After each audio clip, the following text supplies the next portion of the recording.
Good morning, good afternoon, good evening, wherever you are in the world, wherever you are in the universe. This is Captain Swifty, the Ineffectual Gamer, and this again is Microsoft Flight Simulator. Hello, how you doing? So, Microsoft Flight Simulator, again. Why are you doing it again, Swifty?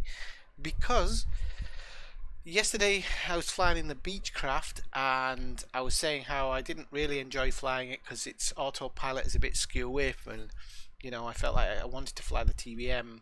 I think it's TBM. I keep calling it TBM, but I'm thinking of about 3 abbreviations that use the letters T and B in them, and you never know whether you're getting it right. I'm not just on about aircraft, it could be ITV, it could be anything, but you get what I mean. And so let's just make sure it looks like everything's gone live and everything. I just need to check my restream to make sure everything's up and running. And at the moment I've got this silly little you can hear this wind, and it's because I've got a fan on over here, but I don't know how I aim it to kind of make it better. I think let's maybe do it that way. And we'll see if that makes it any better. And I can't see if anything's live because my okay, that's actually working now, because my tablet's acting up. So that's a great start. I have no idea why it's acting up. So let me just post the stuff in Discord so I can get this up and running. So that would be mine. Okay, I can do it in there. Oh no, where would you? There.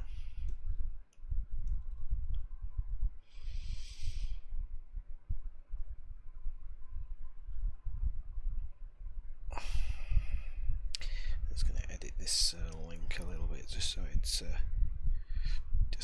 bit better. Come on! I tell you what, I can hear it.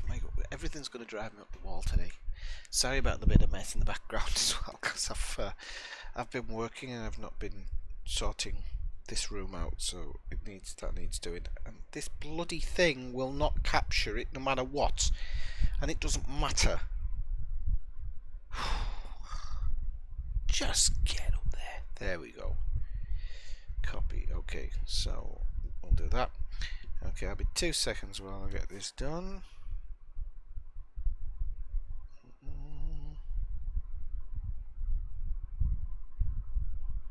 Why is that acting as though that was a notification? Okay, I can do it in here. Although this technically isn't ED stuff, but you never know if somebody's going to like it who plays ED. I like to think there's the odd person.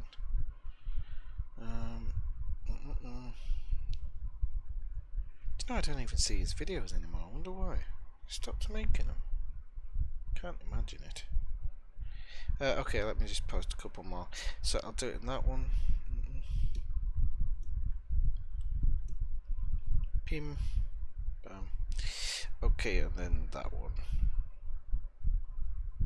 And I'll just do that out of that one more out of right, okay, I'm ready.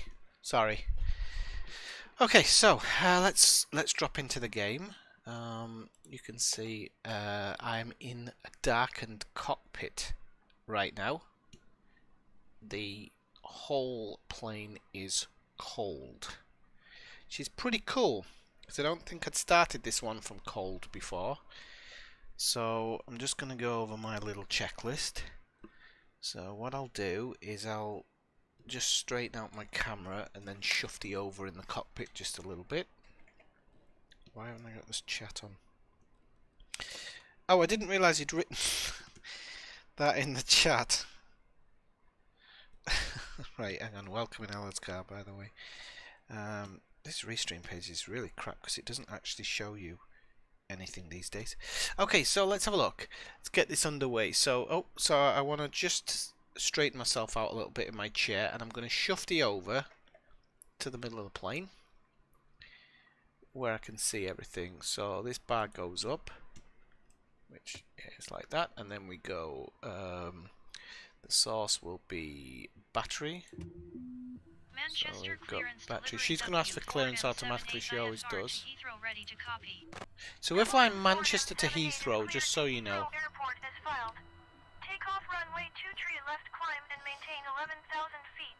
So we're going to climb and maintain 11,000 feet, which is pretty damn high. Let's look. W4M78 cleared to Heathrow Airport as filed. Takeoff runway 23 left, climb and maintain 11,000 feet. So, Departure on panel lights on, turn on the cabin light, access light. Now, it says turn on the cabin light, which, yeah, there's a cabin light, but it's not very strong. The poor sods can't see anything, and neither can I actually. It's quite, this cockpit's a bit weird in the night. It has some, I don't know, it has some strange, you can't properly see the dials, because they're not illuminated. The dial itself's not illuminated, but she said 11,000 feet, so that's what we're gonna set it as.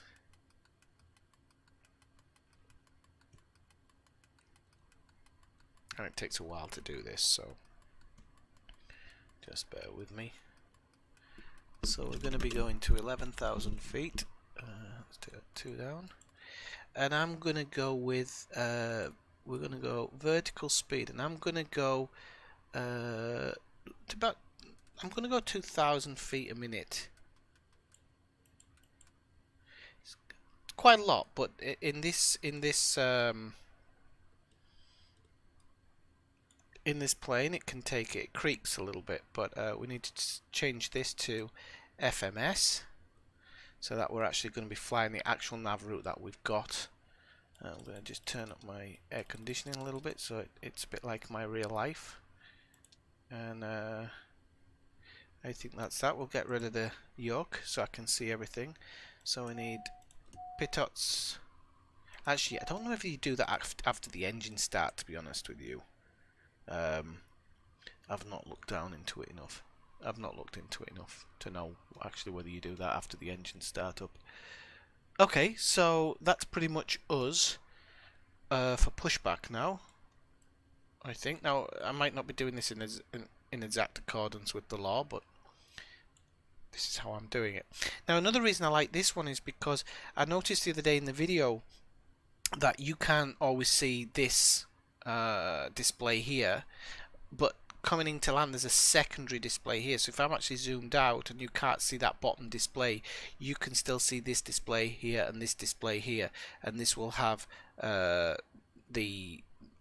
kind of position of the nose of the aircraft, and then you've got my speed here and my altitude here, as well as a barometric pressure there, which isn't as important, but these will allow you as the viewers to see more what's going on. I was going to get some kind of add-on things which can show up in the stream, but everything you add is going to be cost frame rates, and I can't lose frame rates. So the first thing we want to do actually is we want to turn on our, I'm guessing it's the pulse light on this plane, but I'm going to be honest, I'm going to just put all of these on for the moment. I know they probably don't all need to be on at the first moment, but I just want to oh no, the pulse light definitely not. So I'm guessing maybe the strobe light is what gives us the I wonder what the pulse light's for actually, because there's no need for it, I don't think. I was going to say so we can alert people that we're starting the engine at some point, but we're not actually starting the engine yet, so it doesn't matter. Okay, so first thing I'm going to do is I'm going to take the parking brakes off. Sorry. Okay, I think it made the sound of the parking brakes going off there, and we are going to request a pushback. Manchester ground W4M78 requesting pushback. W4M78. There is a pushback guy here. You can see there. He's got a little light on his trolley. We've got a A320 going out there by the looks of it. One of the things I did want to check was my tail, my call sign. Sorry, Whiskey for Mike. Okay, that's what we wanted it to be. I wanted a name so that I would always hear it when she calls it out. Because sometimes I forget the plane name if I'm in a different plane. I'll forget the name. So getting pushed back now. You like my Ineffectual Gamer cup?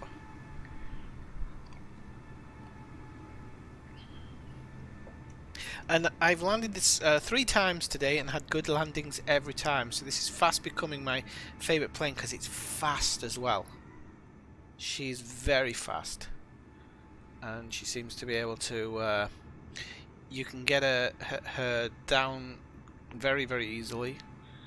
And it's going to be a really good training aircraft for me for when I want to step up to the bigger ones, because I don't know, she seems to handle really well, and I feel really comfortable with this one.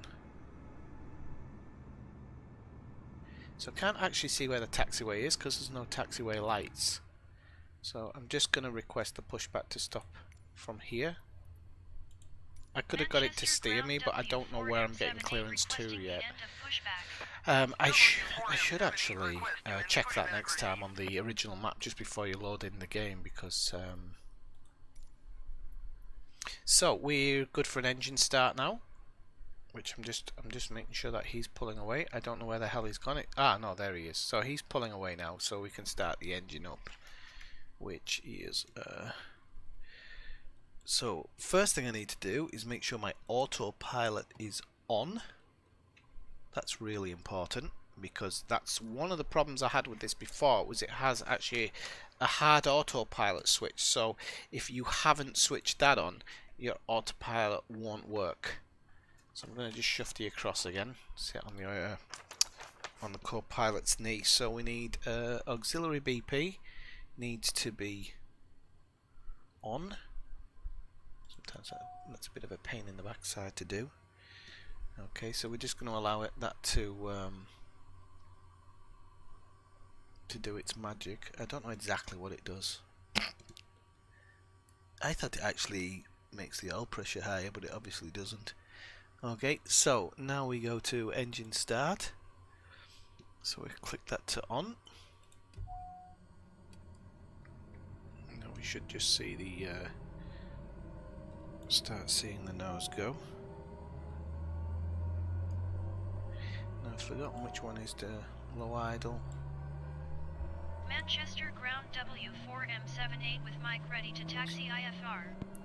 So she's already requesting runway 23 left via taxiway cross runway 23 right Alpha.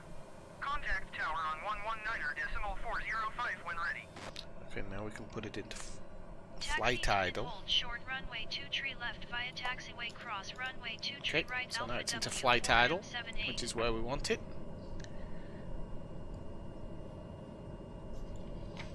Okay, and we're half underway now, so let me just do the last little bit. So source needs to go to battery now. Bum, bum, bum, bum. Fourth. I think I had it on battery anyway. Actually, what the hell is GPU? I've forgotten. I don't think it's anything on here. Need put heat on. Okay, bleed needs to be auto. Remember? Okay.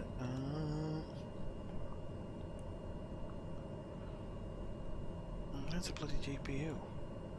Oxygen should be on. Probably want that. I don't know whether it's actually oxygen for inside. Maybe it's the generator. Is it the generator maybe? No, because that should be disconnected, so... Set standby generator, set no generator. GPU door?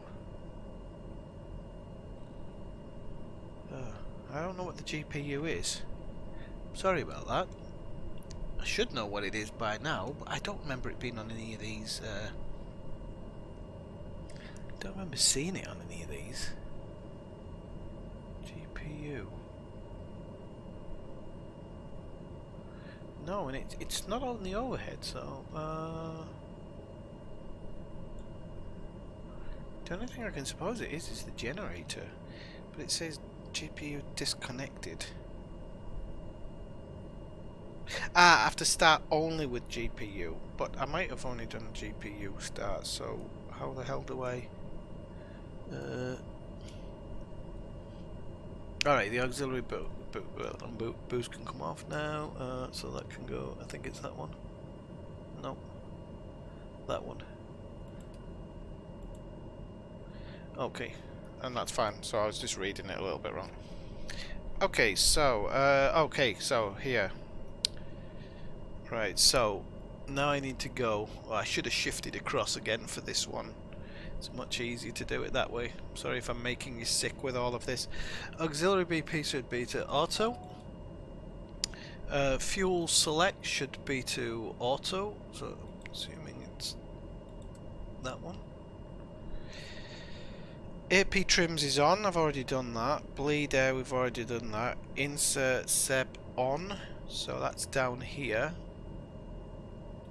Insert SEP on. Light should go to taxi. And we actually do put the pulse one on. So we'll put the pulse on. And then we'll go to taxi. So our taxi light should be on. We've got taxi clearance. And it says take the parking brake off, but if I'd have had the parking brake on, I'd have been getting a warning like that. So why does that?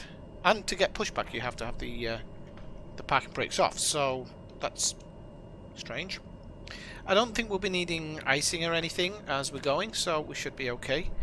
I'm supposing I'm going out to my... Yeah, I'm going to kind of do a turnaround here. I've got plenty of space to do it to the right, and then we'll follow the taxiway there as it goes. So I'm going to...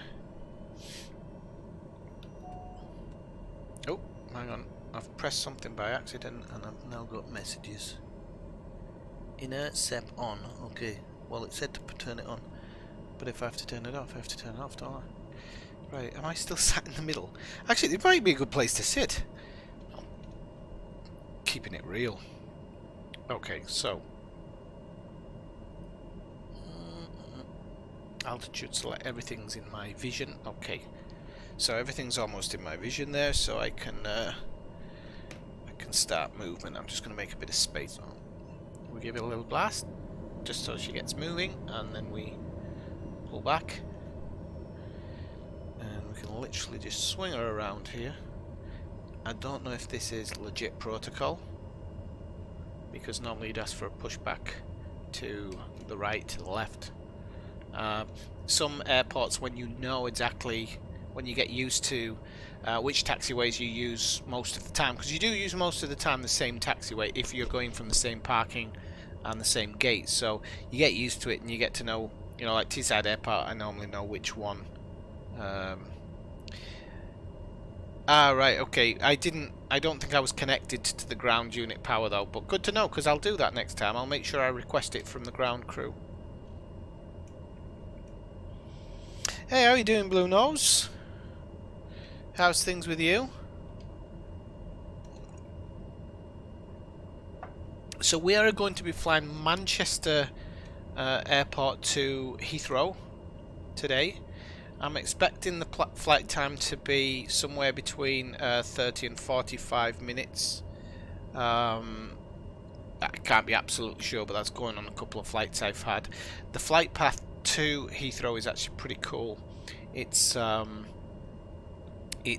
pretty much straight out onto the nav course, and it comes in on the one that's on the approach that's real. So it'll come in on a real approach, because sometimes you get given a different approach, and if you don't know the approach, you change it. Like I said, with Newcastle, I know the approach. With Barcelona, I know the approach because I've flown them a few times. Teesside, funnily enough, I have flown there a lot of times, but I do not know the approach because I didn't really have an interest in flight back then. I'm good. Just finally kind of getting used to Flight Simulator and really starting to feel comfortable with it.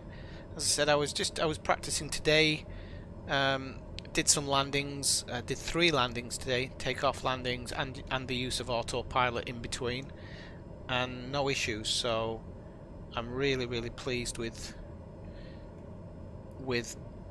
how I'm coming along here, because I feel now that just want to make sure that is on the FMC. It is.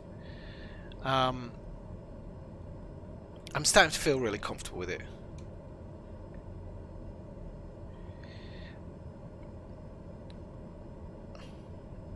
New York, yeah. I mean, you know, I'd have a look on eBay. If you just need an interim HOTAS, I'd have a look on eBay. I honestly, I've said it to you before, and I know for some people it's like, no, it needs to be pure, but I do believe that the Xbox controller does give you enough fidelity. You can still use a keyboard for all the other commands and stuff like that. I'm going very slow here, by the way. Sorry, people. I'll be boring you to death. But yes, and this is the problem, yeah. And it's not just Canada, it's worldwide. All the Elite Dangerous players, they're all safe. But yeah, I'm considering putting my HOTAS. I've got a HOTAS which I'm thinking of putting on eBay because I think I could probably get double the price at the moment. I really do. So I need to find somebody with an eBay account who I can put it on through, because I don't really use eBay. But I never thought about that. I think if I get it on now, I might be able to get double the price for it. Okay, so we've crossed the first runway. That's a short runway, so we don't use that one. And so now we're making our way around to the runway. I can't remember how far down. It's quite a long way down this taxiway. It says there 0.20 nautical miles, but we're kind of taxiing along as we go here, so I don't think it's going to take us long to go there. It's only the second or third night flight I've done. Now, as long as I land fine today in the couple of flights that I'm going to do, I'm actually considering starting a long flight starting this weekend. So it'll be around the world. I'll probably go from where I live here in Spain, travel up through the UK, probably Scotland, and then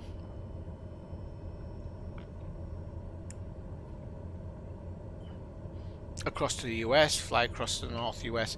Probably have to zigzag across the US just to get enough. Where the hell is the turn here? Yeah, I have absolutely no idea where my. Manchester There we go. Tower W4M78 I didn't know. runway 23 left ready for takeoff IFR to Heathrow. W4M78 cleared for takeoff runway. So we need our first flaps. I've been cleared for Cleared takeoff. runway 23 So left we just have to put W4M78. our landing lights on. So it goes up. Turn on landing lights, gives a little bit more visual. Oh, didn't realise I was slipping aside there, and we're gonna go a little bit and then full power. There was a bit of a crosswind when I was coming in. It was dancing around a little bit, but I think we're going to be alright. Now this little beauty as well, she takes off on her own.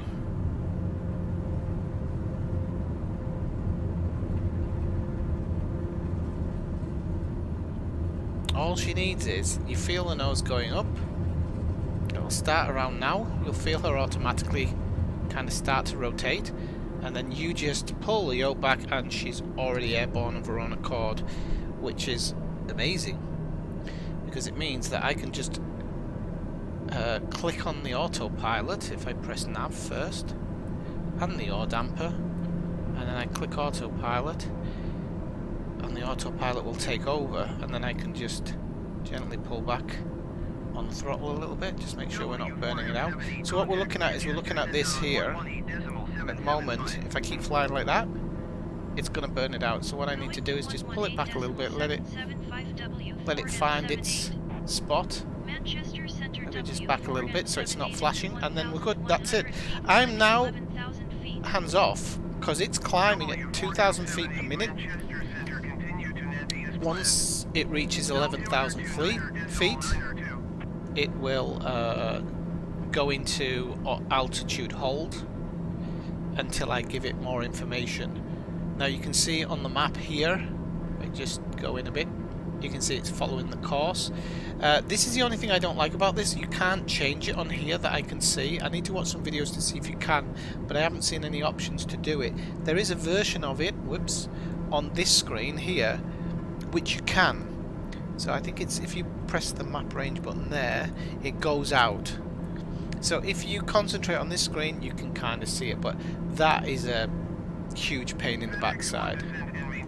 So I think we've got landing gear up. We're going to put flaps up now because we're at 2,800 feet, which is around 3,000. 3,000 is where you're going to put your flaps up normally. But look at this. This is absolutely beautiful. I didn't properly fly the runway heading, so I'd probably get told off in reality for that. You're supposed to fly the runway heading until you get clear. But look at that light there in the distance, lighting up. I'm guessing that could be Birmingham or London actually, at that distance. Unfortunately, you can't see it here, but just back there, in, let's see, what direction are we? Southwest? Are we heading southwest? Hang on a second, let me spin this around. We're actually heading southwest.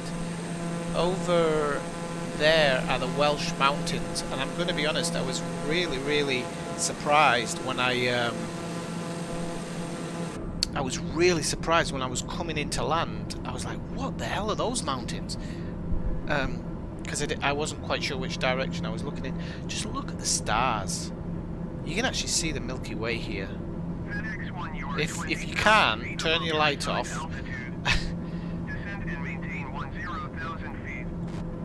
Who's that? He's not talking to me, is he? I'm guessing he's talking to a Ryanair flight. Oh no, FedEx. Some of the AI traffic is not done correctly, and they're always over or under. Just check my engines. I haven't got any failures on at the moment. Again, I'm getting used to flying the planes, and then I'll eventually start turning failures on. Because sometimes I remember in the other one I had a wheel failure and had to land belly onto the runway, and I did it. And so it's always good fun to be doing those types of things when they do come up. It's just some of the things when it all fails. If you're not an avid simmer, you have no idea what's going on. So I do want to probably get a few months under my belt.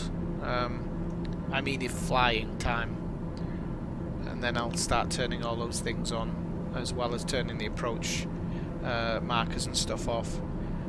But it's been fun, and I think that what I was trying to do earlier as a test, I flew around where I live, took off from one airport, two airports very close, chose two airports very close to each other, within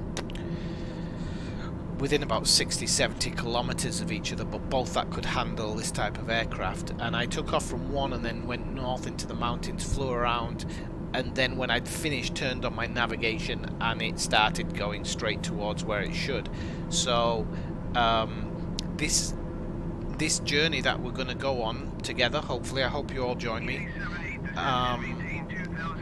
we are going to see some good places. Because, oh, look at the sunset over there. That is outstanding. Look at that. This game is just beautiful. You see the windmill fields down there as well.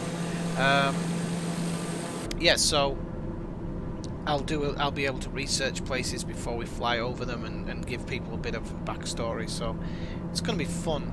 It's going to be fun being able. This plane can probably handle itself flying pretty close to cities. I know that legitimately you're not supposed to do that, and you probably wouldn't do that. But right, so you can see my engines here have just gone up a little bit too much. But I pull back. I mean, the throttle on this thing, you can just adjust it ever so slightly, and it will do fine. Sorry about frame rate drops. It's going to happen every now and again, I'm afraid. I do have a potato PC, and Nvidia don't sponsor me yet. I tell you what, looking out the window down at some of these places during the daytime is scary good. If you just get it right between not zooming in too much, you cannot. Honestly, sometimes you get the feeling of if you're a traveller like myself who uses airplanes quite a lot, you really get the feeling of that it's real. Some of the streets, the way that the AI has put it together, it looks really good. So as you can see, we're approaching 11,000, and now instead of this VS button being lit up, it's automatically lit up the altitude hold, because now it's going to hold me roughly around 11,000 feet. So when this drops in here, it's roughly going to hold me around there. The problem is I'm going to start picking up speed, so I have to watch that to make sure I don't overspeed at any point. Now 210, 220 knots, maybe even as high as 240, 250. I don't think I've ever pushed it that high. It's not an issue. It is within the airplane's capabilities. But on a short flight like this and low altitude, which is how I'm going to travel the world, it's all going to be low altitude. I mean, this isn't low altitude actually. This is 11,000 feet. So I would prefer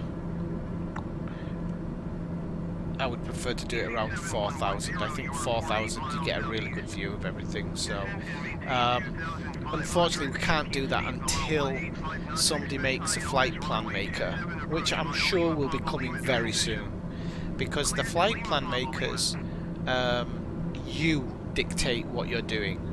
So you don't have the computer doing everything for you. You dictate. So you could literally have a 747 flying at 500 feet, for example, if you wanted to, and ATC will treat it that way. They'll accept it. So not that I would do that.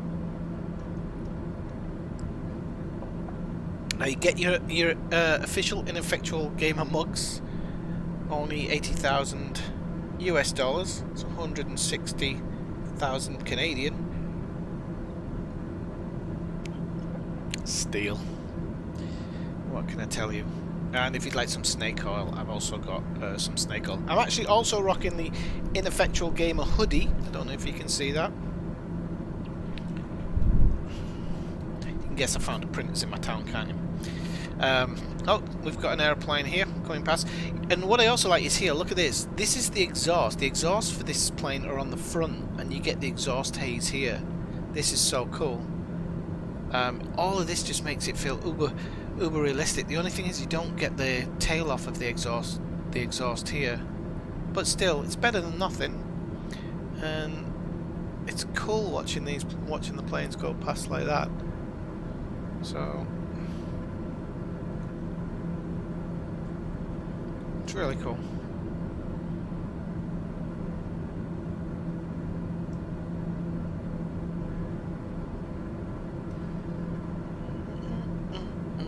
Right, so let me get this out of the way because I don't need that now, because we've already taken off.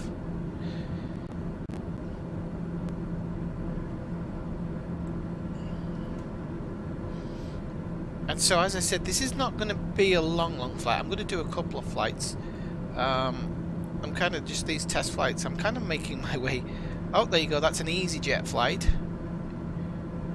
Easy 7110. Somebody's actually made an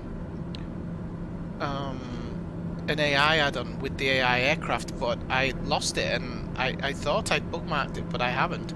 So I need to find it again, and it doesn't seem to be showing up in most places. So I don't know exactly what happened.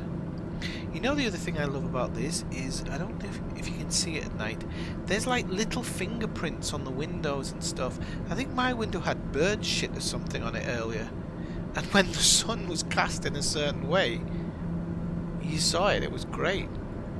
So where are we? I'm just going to look at the VFR map here. GPS tracking.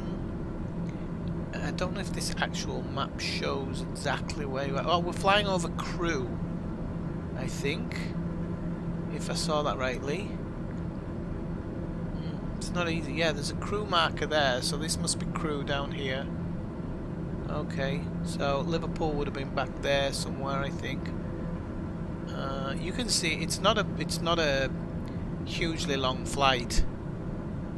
This one. The final part of the flight, if I can turn the GPS off and just go down, you'll see this. This is the actual approach that you would fly in real life into Heathrow. It's a very strange approach because it kind of has this little right turn, and then back to the left, and then to the right. But that is actually, I mean, your plane doesn't do it like that. Your plane does it a little bit differently, but it'll probably make it a little bit more rounder. That's the actual one. So here's here you can see EGLC, which is London City. This is the Thames River, and this is the main part of the Thames River that runs through the centre. So, unfortunately, London's not great at the moment in game. Washington is going to be updated, so I can't wait for that, because when I arrive in the US, I'll be able to fly around Washington and see all the sites from the division. So that'll be pretty cool. I'm looking forward to that. Should be fun. So we're currently 231, and it looks like we're not going any faster or slower. So that's going to be our top out speed, I think.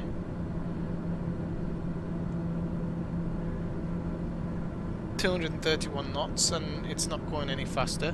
Unfortunately, this plane doesn't have auto throttle. Now, the reason I say unfortunately, because I don't actually mind handling the throttle. If you do flight level change instead of the vertical speed, so the vertical speed, you tell it how to climb, and it will climb, and then you kind of add a little bit of extra power to get it up there.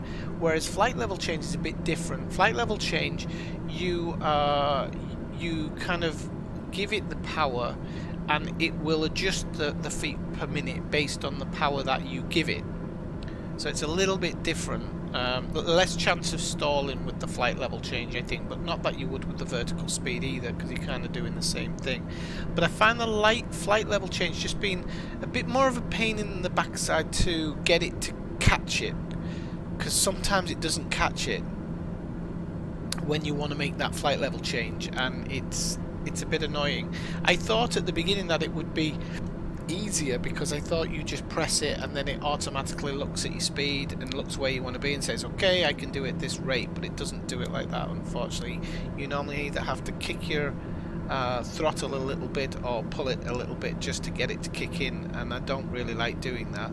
So I actually feel that using the vertical speed and then just watching my speed as I do it, it feels nicer to me, and it gives you that thing of you know, I've always said that when you're flying, especially distances, the autopilot's really important, because your hand cannot do 2 hours of flying. You know, even if you're sightseeing, your hand's going to get pretty knackered doing 2 hours of flying. So you need the autopilot to kind of keep the plane steady and keep it from yawing and things like that, and then you don't have to mess with the trim so much. Trim still seems to be a little bit broken in this game. As I said, Microsoft are bringing a huge update soon, and if you see the things that they're fixing, a lot of them are the things that were broken, kind of a bit broken at launch. So we're going to see a lot of these things improve. So some of the planes that should have speed hold and stuff like that currently don't, they will have them if they have them in real life, which is good, because there's a couple of planes that kind of don't. So look, Shamrock's 20,000 feet above the assigned altitude. There's no way. So 20 plus 10 is 30. Shamrock 445 is probably either a Boeing or an Airbus coming from Ireland, and I would expect it to be at 30,000 feet. I wouldn't expect it to be at 10,000 feet. I'm not sure if it does that because of the way I'm flying, because it's funny how they're supposed to be around my level. I don't know if that's connected in any way. But yeah, like I said, they're going to try and fix all that, and I think there'll be third-party software for real-time flight and stuff at some point. So it's a curious cluster of stars that I don't think I know. It's not the Big Dip. Oh, it might be the Big Dipper, actually. I'm just wondering what those three are up there. So, you know, look, here's the back. Look at it. It's beautiful. All leather seating and everything. So, no, I don't know if these visors can drop down, actually. I've never even tried. Doesn't look like there's a button here, but I think there's somewhere in the settings for some planes, because some planes actually have a heads-up display inside of these. I think the A320 has a heads-up display. but I've never used it. Oh, what's that below us? I think I've only... Oh, so we're passing Birmingham Airport now, right above the runway, which I don't think's legal. Again, this game seems to route you over the runway sometimes, and I don't understand why. So, because I don't think we should be flying over the runway. I think we should actually be well wide of the runway. But you get to see them, so I don't think it's a bad thing. What else was I thinking of talking about early on in the stream? What else was I thinking about? Let's go back to the tracking. Just see when we're going to make those last. So we've got a fair way to go on this. Maybe it is a little bit longer than half an hour. I wasn't sure. I know from Teesside it's 40 minutes. Leeds is about a 30-minute flight from Teesside. Well, it's 29 minutes it took air time. But of course you don't cut it like that because you've got your approach and takeoff and everything. You're not at pure cruising altitude. So I think normally going from Teesside to Heathrow is 45 minutes. So I was making a guess at 35 minutes, and I don't know if this will actually tell me. Oh, it might do actually. I should have done the stopwatch. So we've got ETA. So we've got 12, 18, 25, 26 minutes. But I don't know if that's from here or from... Well, we'll see actually. If it's this one, if this one is Nantes, it'll drop off and we'll go to Stafford. Which I'm assuming we are. Oh, I wonder what that is down there. There's another marker. Ah, Little Chase Farm, okay. I thought it was an important one.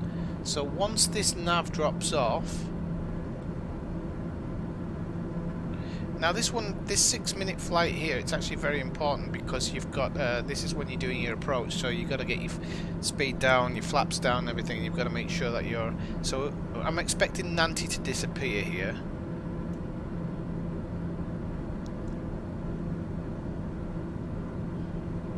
Okay, and...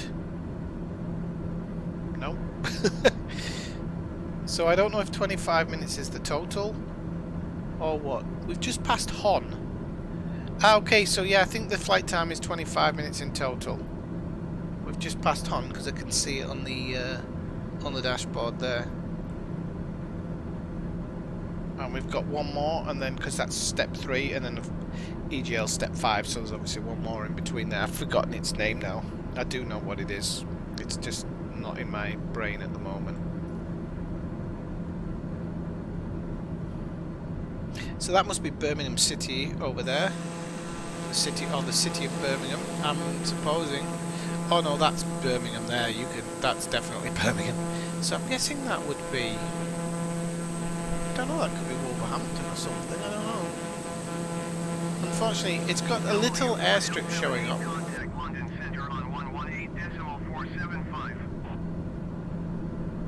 Going to 118.475 That's me. W4M78. Oh yeah. London Center W4M78 11,000 feet. W4M78 London Center continue as planned. I don't know why they say W instead of whiskey. I really don't know why. Just reset the barometer, make sure it's we're at the correct altitude and everything.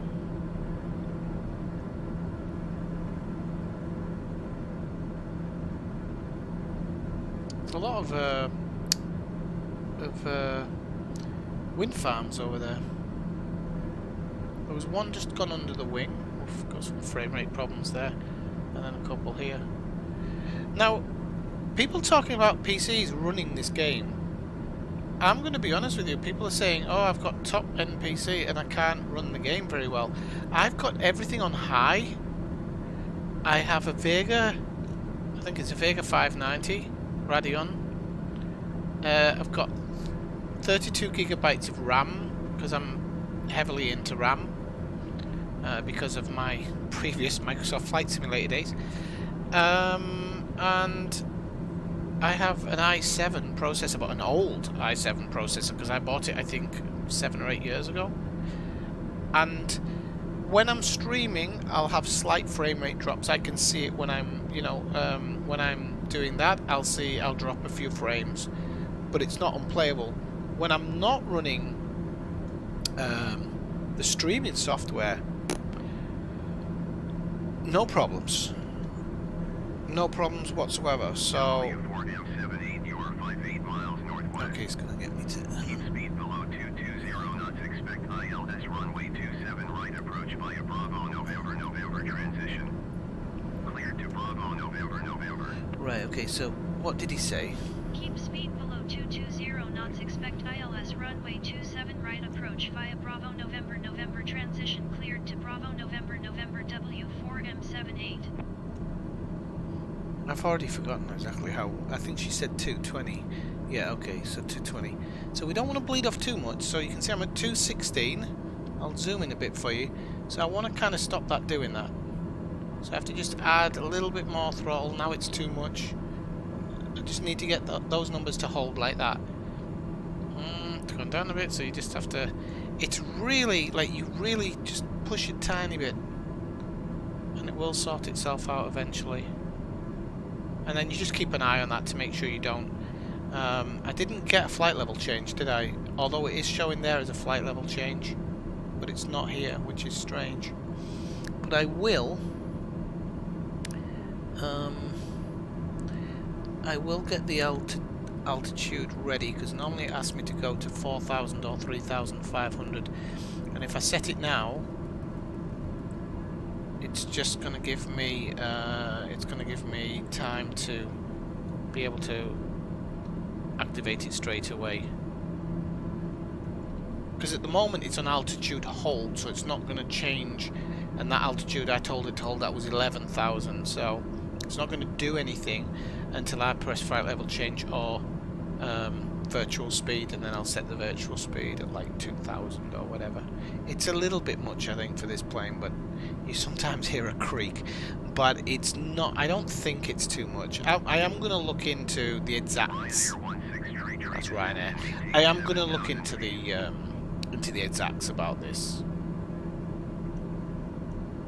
So we're pretty much holding at 218, 219, just 1 knot below our highest allowed amount. But it's good that I can get it to there, and it's good that I can hold it to there, because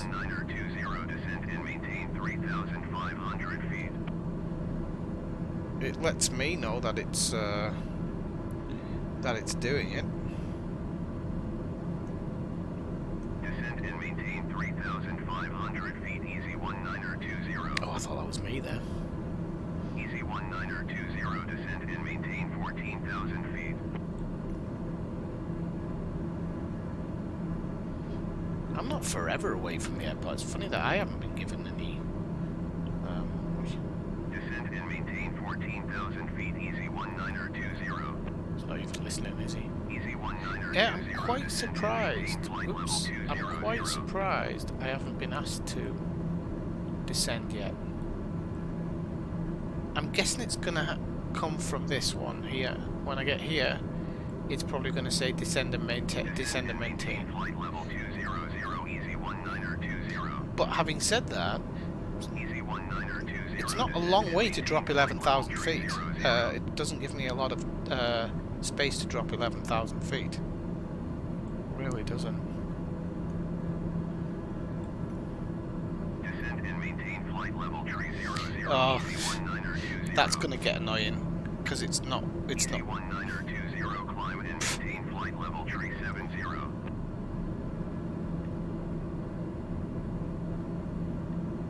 So yeah, so you can see it's messing up with that one. Climb and maintain flight level 370. Easy 1920. Yeah, that's gonna get really annoying. That's why I think I'm gonna stop going with live traffic for the time being.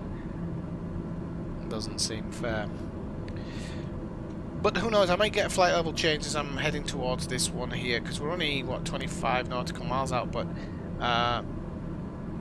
and to get this thing under control, is really easy. You shave off 100 knots with your first flaps, and then you shave off another, well, not 100 knots. Yeah, well, 90 knots around, and then you shave off another, I think, like, it's another,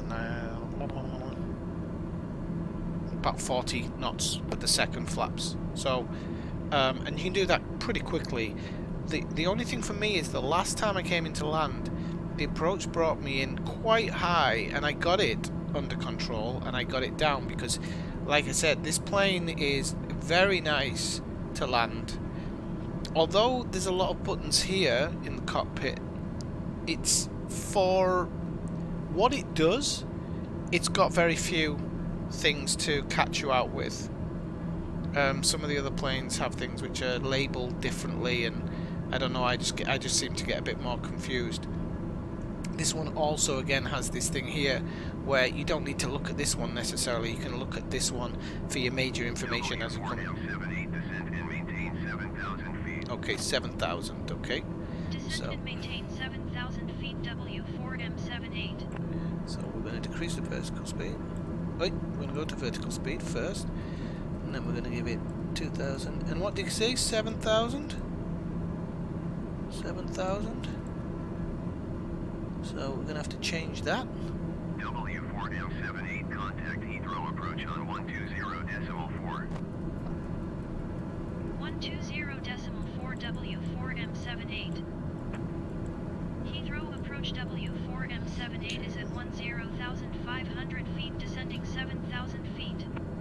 W4M78, Heathrow approach, continue to Bravo. So she asked me to keep my speed under 220, and you can see it's gone under 241 there, so that has to be adjusted as well. And this is what I was saying about watching your speed. So, because essentially you're breaking the law. I think you're breaking the law. So if they say keep it under 220, your speed should be one of your first considerations. But you know, it's difficult to do all of it at once. I'm just going to bleed a little bit more off here, because I do want it back under 220. Now let's knock her up slightly and see if that holds it. No. Come on. I have to find the sweet spot halfway between that one and that one now. Ah, that seems like that might be it actually. That might be the sweet spot. If we lose like 5 or 6 knots while we're getting down to the correct flight level, that's no problem for me. Clear skies. I was flying in cloudy skies earlier. Ooh, lost some frame rates there. Another thing is when you come into land, when you've got a potato PC, is making sure that you don't move the camera around, and then you don't lose so many frame rates. It doesn't go so crazy. Okay, so we're approaching 7,000, so you'll see the vertical speed here will suddenly click over to here if you just keep an eye on it for a couple of seconds. So we're just passing 7,300. You'll see it click over. You have to watch it, because if it doesn't, you need to manually do it. But it should do it. There you go. It's clicked over. Now the nose is going to come up. It went about 30 feet over, but it'll correct itself. It'll pitch the nose up just slightly until it gets back up to 7,000. And that's how easy it is to make a flight level change, and that's why I prefer to use the vertical speed now, because I feel that it does it faster, and I feel that it does it slightly more accurate. I just need to put my speed up a little bit, because we were losing speed there because I turned the engines down when we were nose down. So again, just checking stuff like that, making sure that you're not. So really, this thing you don't need to keep an eye on when you're doing that. It's just the speed that you need to keep your eye on to make sure that you're not overspeeding or underspeeding. So, and I think with the flight level change, there's more work, because you have to look at the altitude as well, because you're trying to balance the speed versus the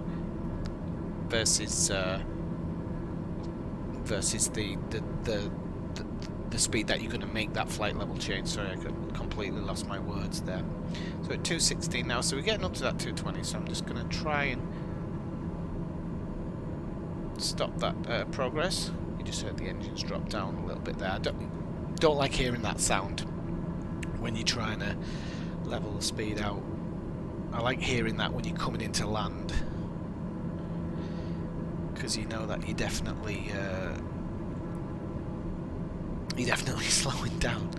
Okay, so this is kind of where we're going to make our final. I'm supposing that Heathrow is somewhere over there. It could... no, I was thinking it could be that red dot there. Honestly, can't see it at the moment. I can go with a VFR map and come out. Yeah, it should be somewhere over there. So that's... yes, I can see the runway. I just saw the runway sprint lights. I don't know exactly what they're called, but if I actually correct myself and sit up a little bit higher in my seat, we might be able to get a better view of it. There you go, it's there, I think. It's either there or just over there. I'm not exactly sure, but okay, so you can see we're making a slight adjustment here. So we did eventually drop to 7,000, didn't we? It was nothing to really worry about. So the next marker, okay, yeah, we make a little bit of a left turn. And this is just to give us enough space to kind of make that turn around. So yeah, it should literally be like 1-2 o'clock out of our window.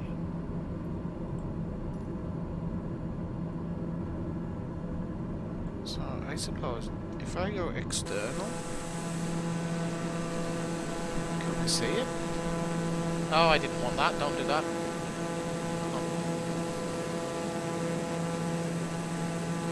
It's somewhere over here. I just can't see any flashing lights. Ah, it could be that over there actually. I just can't see the flashing lights.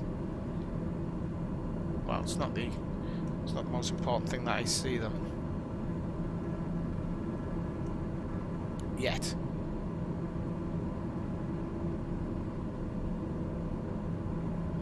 And you don't get the approach lights, the approach markers until you're on your final now. Well, I think it's just because when you're doing it VOR, or you're doing it GPS, it seems to just load up the nearest airport because it assumes that maybe you're going to want to land in one of them as well. So, oh, Elstree, okay.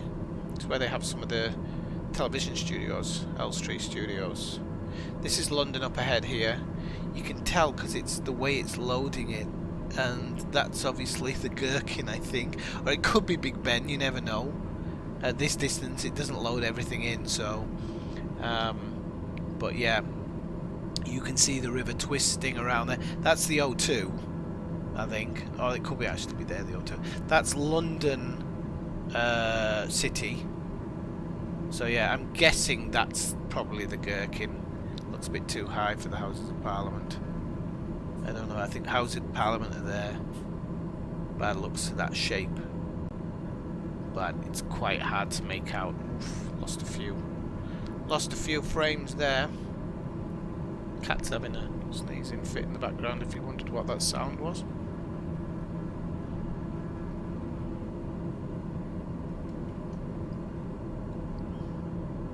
Still can't quite make out the airport yet. Ah, there we go. Now we can see the some flashing lights. That's flashing lights. Donate. I've forgotten the word. They tell you where the airport is. I actually was watching a video earlier of a sunset flight into LAX, and somebody had done Microsoft Flight Simulator versus the real thing. And wow. Go look for it. Not now. Later. Microsoft Flight Simulator real life landing in LAX. You wouldn't believe how similar they are. Okay, so he's asked us to drop 6,000. Maintain 6,000 feet W4M78. Okay, so we go vertical speed down. I'm going to take it down a little bit slower.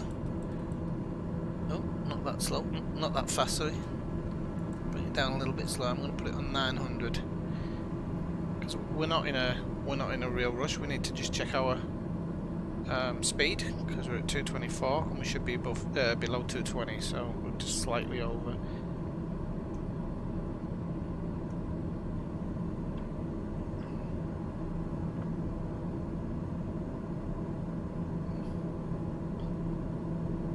So I'm just going to let it drop a little bit of speed here because I'm not worried about losing a little bit because we're almost on the final approach, so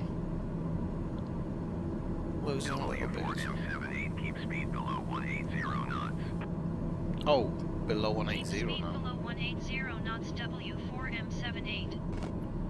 So now we have to bleed. W4M78, descend and maintain 3,500 feet. Right, okay. Descent and maintain 3,500 feet W4M78. Right, okay, and it said 180, didn't it? Oh, okay, so we're flying over London now. I would love to show you, but I'm just about to turn onto the approach. So, did he say below 180? So I don't, although I said earlier that this is the correct approach, and it definitely is. I didn't know you'd get this close into London. Oh, so you can see Big Ben and the Houses of Parliament here as I'm making my turn. See them just here. W4M78, descend and maintain 3,000 feet. Okay, so we got close to 3,000 now. Maintain 3,000 feet And this is all going to W4M78. continue.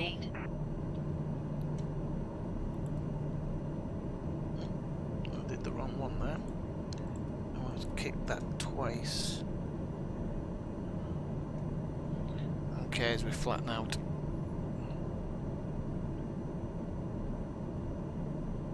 So it said below 180, didn't it? Now the airport's not appearing on my dash yet. W4M78, descend and maintain 2,500 feet. 2,500 now, so we Descent and maintain 2,500 feet W4M78. I'm gonna just whack the vertical speed up a little bit here because I don't think it feels like it's going down fast enough for me, and we need to make sure that we don't gain too much speed because it said keep it below 180. Oh. So as it's going down, we're just going to have to control this a little bit better.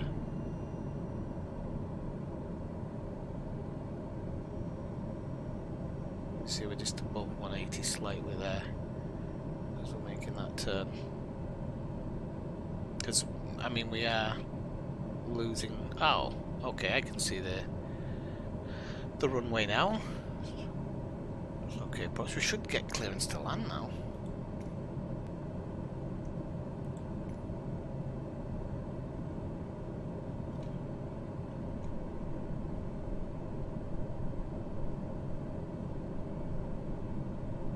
So we're going to bring the landing gear down. We've got flaps 1.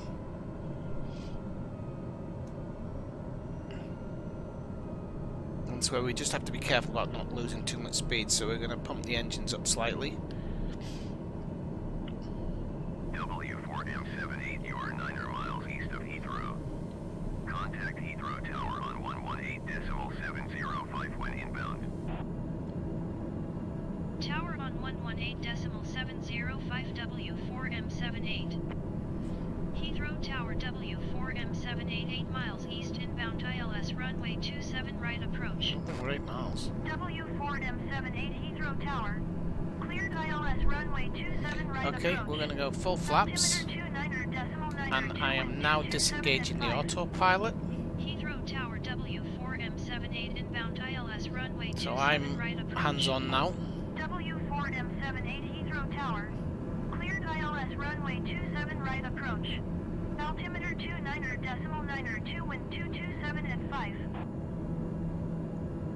Cleared ILS runway 27 right approach W4M78. So just bear with me because I don't like talking too much because I did that on the last one and I ended up chattering myself nearly off the runway, so... And I'm still kind of a little bit too... I'd like to be a little bit more... Whoopsie. I'd like to be a little bit more W4M78 cleared to land runway. okay, so I've got full clearance. Wind 227 at 5. Cleared to I'm land slightly to the runway right of the 27 runway right at the moment. I'm just trying to make that up a little bit. So yeah, when I'm watching some of the things, because I think a lot of people, they use, I don't know when they turn the autopilot off. I just feel, I feel more comfortable turning the autopilot off a lot earlier. I used to watch some videos, we're actually coming in quite high here. I used to watch some videos of a French pilot, and he seems to turn his autopilot off a lot earlier. So I'm trying to kind of do that as well. 109er ready for IFR departure runway 27 right. And I keep forgetting that I'm actually quite high up in my seat as well, so I should probably adjust my seat height so I don't feel so. Traffic is Dayer DBM 9 on final.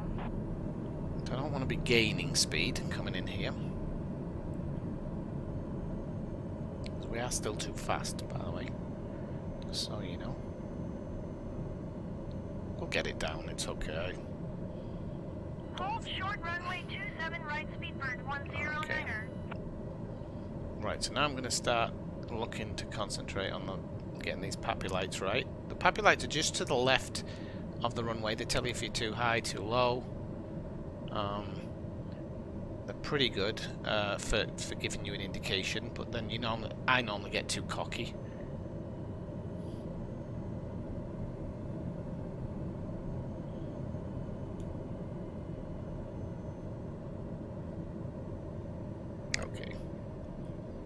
Okay, so I'm just going to allow it to drift now a little bit, so I can line up. There we go. I don't know if there's doesn't feel crazy. I'm holding at the moment at 90, which is a bit more than I like. But if you start pulling the nose up, you'll start bleeding off a little bit of that speed. The PAPI lights are actually good at the moment, 2 white, 2 red. But it doesn't look like I'm straight on to me. But what would I know? I need a little bit more power here. I don't want to get too much below 80 until I cross the threshold. Yeah, I don't know why it's saying 2-2, because there's no way this is a great approach. I mean, it's not terrible. I'm not going to crash or anything, I don't think. Yeah, see, now they seem to be working better. Now it's like, no, mate, you're not doing this right. But we'll be okay.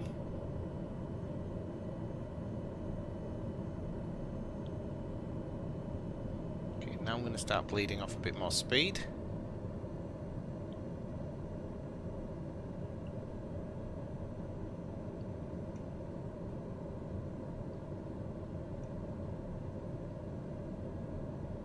Unfortunately, it doesn't have an annunciator,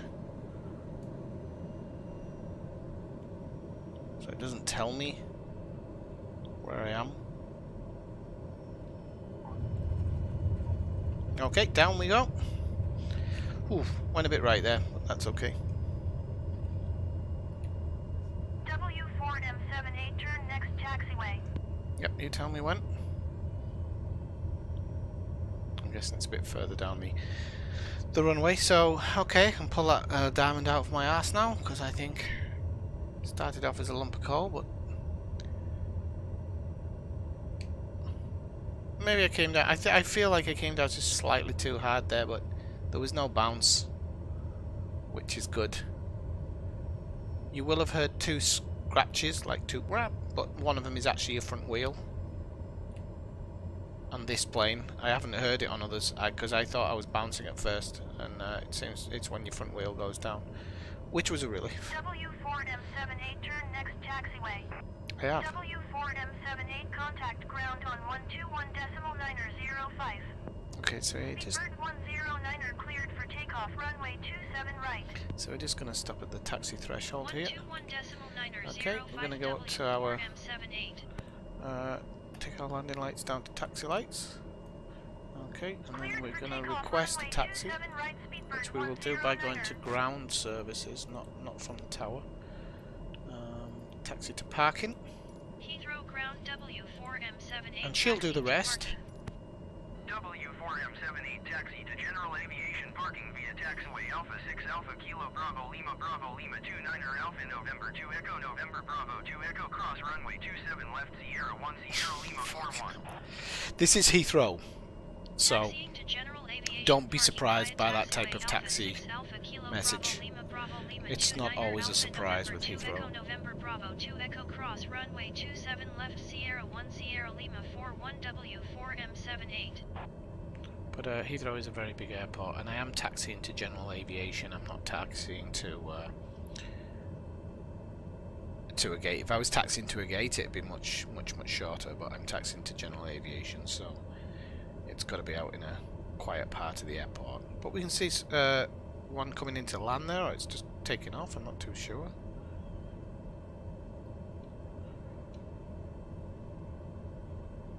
Seem to have a lot of quite a lot of planes in the airport, and it'll be good when the airport gets full. To be honest with you, with those kind of extra bits you can download and have an airport full of AI traffic, it's actually cool. But unless you're hardcore, taxiing in the queue on a busy Friday night is yeah, it's only for the hardcore gamers. Only for the hardcore. Well, I should say simmers, not gamers. It's only for the hardcore simmers, because nobody... Oh, you didn't get it, Ellisgar? Oh, I got it straight off the bat. Yeah, you gotta cut down that whiskey, friend. You would have it on your map, right? So the co-pilot's normally got a map of the... Actually, they have it on a tablet these days at the side. And they have a map of it, so it makes sense. But whether you'd get all of those instructions, because I don't think she would. I don't know exactly how an airport's set out, but I don't think that she would give that many instructions. If I remember rightly, when I've been listening to JFK, ATC, they'll generally say go to blah blah blah blah blah and hold short for further instruction. And so, because they're monitoring the ground all the time, because if you give somebody too much clearance, they might go flying off, and you've got to keep track of them more. But I don't know if that's standard at every airport or anything. So I don't think you would get read so much information. But again, most pilots are doing the same trip a lot of times, so they know the airports and they know which gates they park in, because usually flights go from the same gates. I mean, they often get changed for various reasons, but they do generally send them from the same place.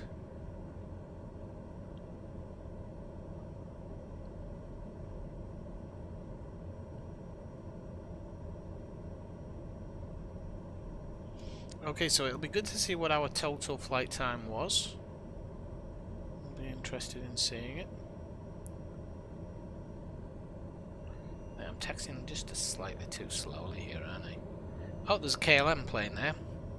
So it's using the skins in the game in some occasions, but whether that's an actual KLM flight is probably another thing, because I don't think it recognises that yet. So I'm going to just pick up a little bit of speed on this taxi. Not takeoff speed, but I'm going to pick up some speed because we're at ramp 45. It's not that far away. Oh, there goes that general aviation plane that we saw before. I said I didn't know if it was just coming into land or taking off. That's answered the question. And we actually have up there another plane at high altitude.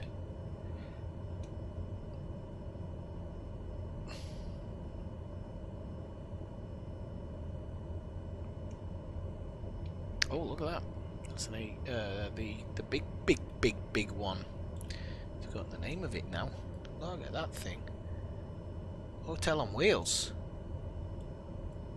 I can't remember if I get that in this version of the game or you need the deluxe version. Hang on, that wasn't the one I just saw going past, was it? It was Bar 10. I'm sure that was the one. I'm sure that was the one that I just saw going past. Taking off, and now suddenly it's taxiing. Yeah, it seems like the live ATC is a bit dodgy. So I'm guessing, by the looks of it, we're going to be crossing another runway here. I'm guessing we can actually turn off all of this now. We can turn that off, we can turn the yaw damper off. Turn nav mode's already off. I think it automatically goes off with the autopilot, because then it goes into ROL mode here.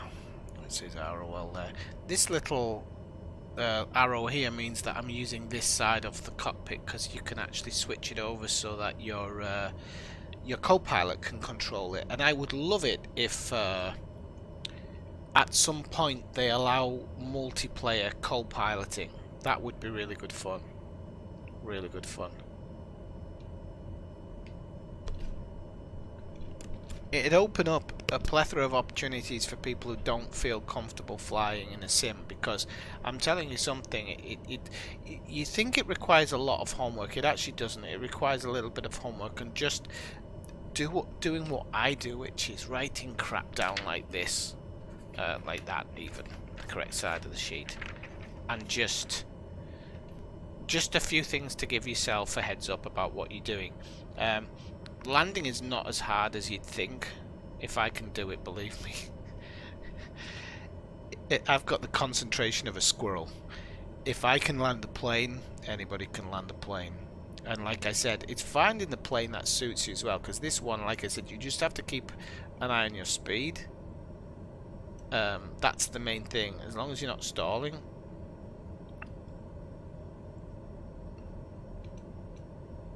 And you know that, for example, when you're coming into land, if you need to lose speed, you don't necessarily pull back on the throttle. Depending on how far are you out from the airport, you pull the nose up, which will automatically take speed off. But if you're a long way out, you don't want to be doing that. You want to kind of be doing that closer in. So when you're a long way out, you're using engines, and just as you're getting that little bit closer, you can start using the nose to bleed it off. And it's kind of trial and error, but I've only planted a few planes in this game, and I've planted them mainly because I wasn't sure of how the autopilot worked, and generally I came in. Cripes, this thing you're having to redo there. It hasn't got a taxi mode on it, has it? I don't think it's got taxi mode on the throttle.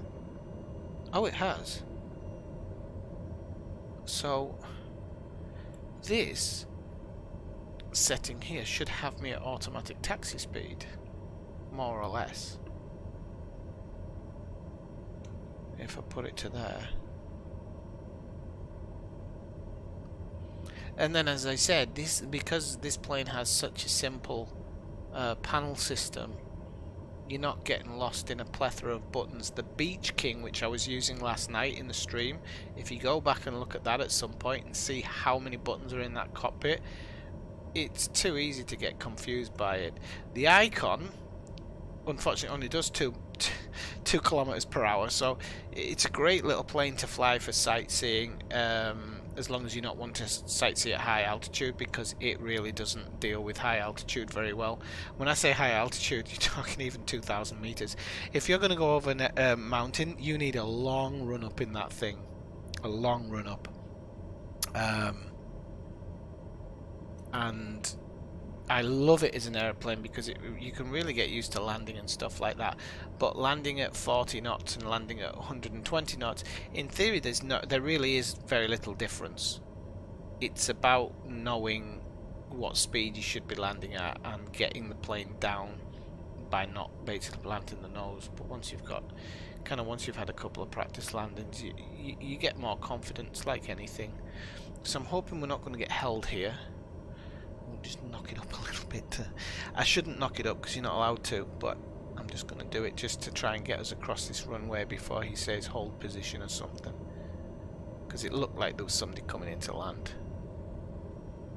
So And I think 25 knots is the official taxi speed. You're not supposed to go above it.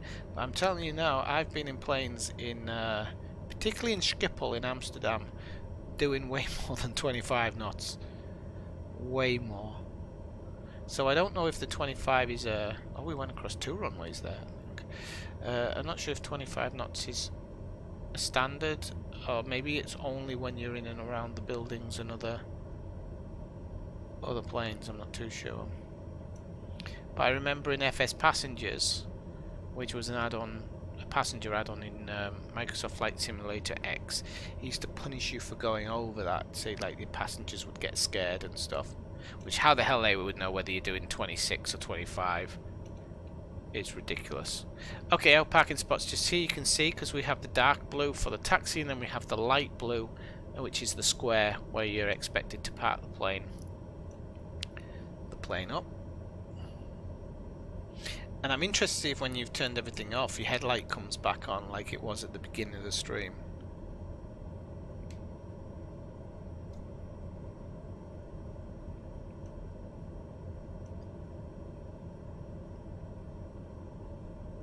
I shall have to see.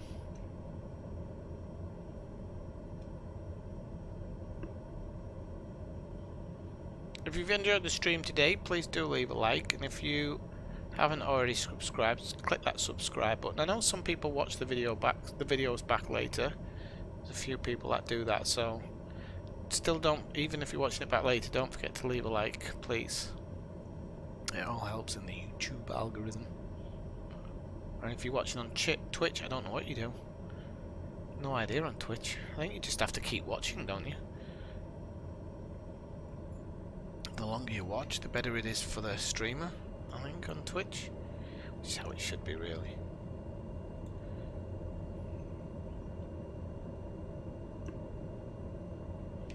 Okay, I'm just going to lift up now, because I really don't need those bottom panels. And I want to have an eye on where I'm pulling. I can't see any workers there at the moment.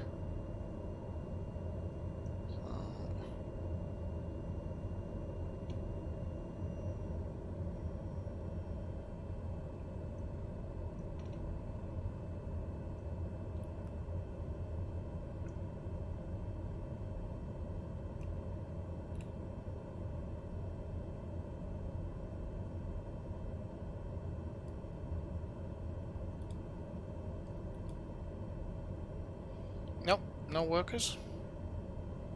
Oh, there's a pushback guy. Oh no, there is a marshal bringing me in.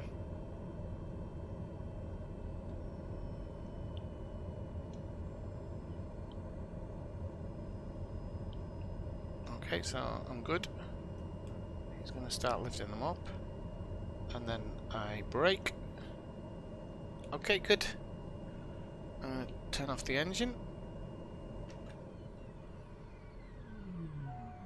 A load of alarms now, because you have stuff turned on that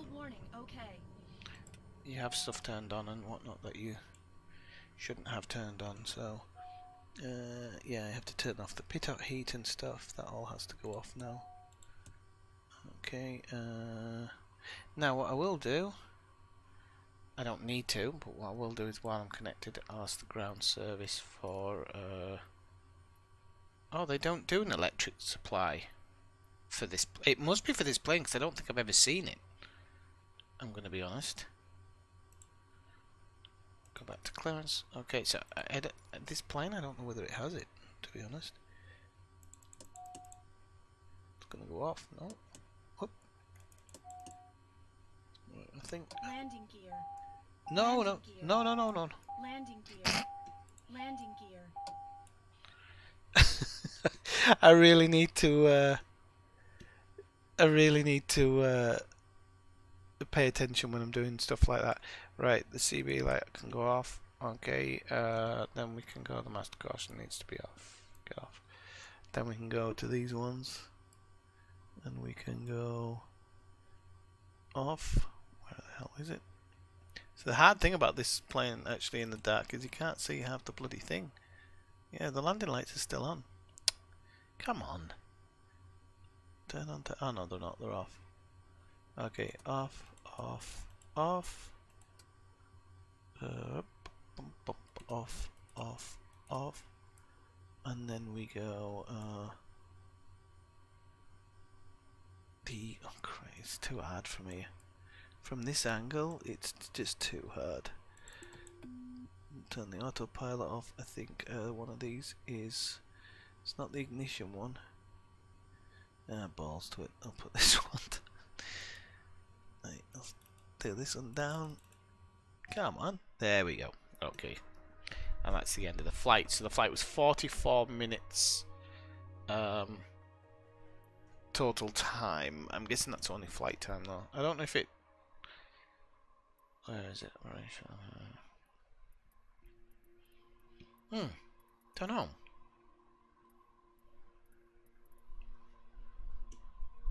So you can see here, I've had 62 takeoffs in the day, 7 at night, and I've had 42 landings. I didn't actually realise I've done 42 landings, and 3 at night. So what happened with the rest? The rest are actually being cut mid-flight or something like that. It was something where I was doing like drone or something like that. It wasn't crashed flights. I haven't. You can crash in this, but I haven't got the thing turned on to actually make it crash. So I just bounce. But that's only happened a few times. I didn't realise I'd done like 20 flights of sightseeing flights, because normally I go somewhere, press active pause, have a look around, and then cut it.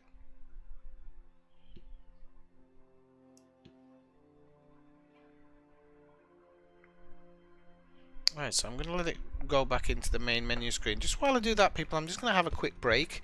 Just going to grab something to wet my lips, because I've been talking an awful lot. So just give me 2 minutes.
All right, okay. If you if you don't like the music, I'll actually change it. I can change it. I think I'm getting a bit sick of it. It's the traditional song from. Oh, why is my restream chat just twitched off? It's the original song from the game.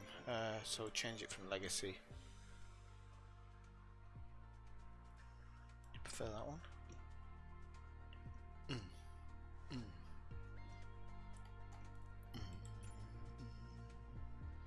Why the fuck isn't this logging in now? I'm just gone offline or something, have I? No, we're still streaming, so why the hell is this not connecting?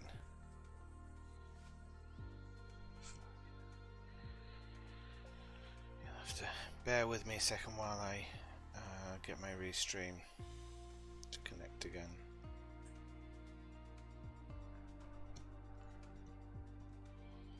Right, where's my chat? Don't want to look at the studio one, I want to look at my chat one. And that looks like the wrong thing. Anyway. Restream chat, there we go. Okay. Open in browser. Okay, there we go. We got it back up. Is that music better for you? Right, okay. So let's pick our next leg just to do. I think, to be honest with you, I feel really comfortable starting to look at this flight plan. I'm not having a problem landing this airplane at all. So I think, I'm guessing that's Schiphol. We could do Heathrow to Schiphol or Heathrow to Paris.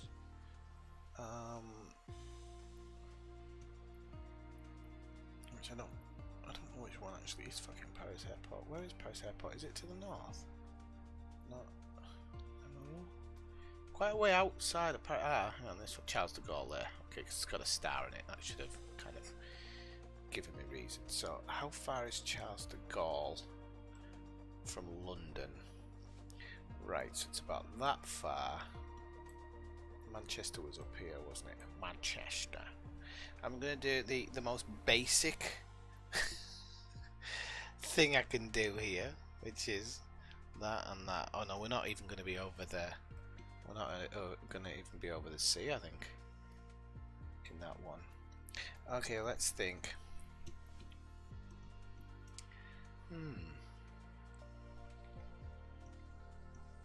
We don't have to go from London, do we? We don't have to go from London. Let's have a look on the other side of the planet. Let's do another low-level one. Let's go. Do you know where we could go? Go Logan International to Kennedy. That shouldn't take forever, should it? If we go Logan to Kennedy. Where the hell's the border? Toronto.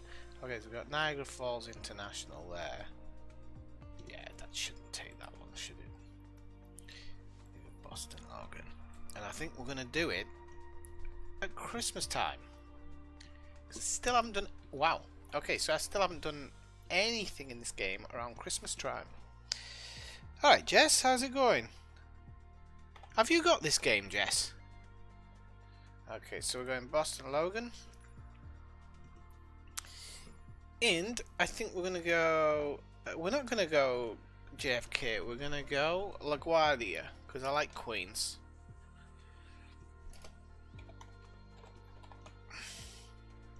I can't remember the name of LaGuardia. KLGA. Okay, so let's see our takeoff from Boston. If it's a straight out. It's almost straight out, yeah. We just take a turn to the right. Fly runway heading, turn to the right. So that's, for me, that's not an issue. Quite happy to do that. Oh, that's even actually with the GPS. So we're going to just change it to Low Altitude Airways. I don't think it's... Ah, it's straight out. Cool. Okay. Foreign cell sightseeing. It's good. I'm going to be honest. It's very, very good, Jess. It's good fun. This might be a bit further than... And are we going directly into LaGuardia? I doubt it. That doesn't look like a direct... No. Okay, so we need a 22 approach. So I'm going to go ILS 22, see what that gives me at the moment. Okay. But oh, we don't want to do it from runway 22 though, do we? Because we're going to be doing it from a gate. Ramp general aviation. We'll do it from there. Yeah. Right, okay. I think that's given us a good approach actually. It's almost a direct approach. Oh yeah, this is good. I like this. We're going to be flying across forgotten this area where they filmed Jaws, maybe. Oh no, maybe that's further along here. This seems like a pretty direct flight. It's going to be fun, I think. And I'm going to turn our flight conditions to Christmassy. So let's go to the presets. We're going to go. I don't know. What do you people think? Do you want to vote on it? Do you want to say snow or rain? I'd prefer to go snow, to be honest. We can have there's actually a few different presets. I don't think you just have to go with that one, do you? I think we can edit it. Maybe you can only edit it in game actually. I always thought that you could do it kind of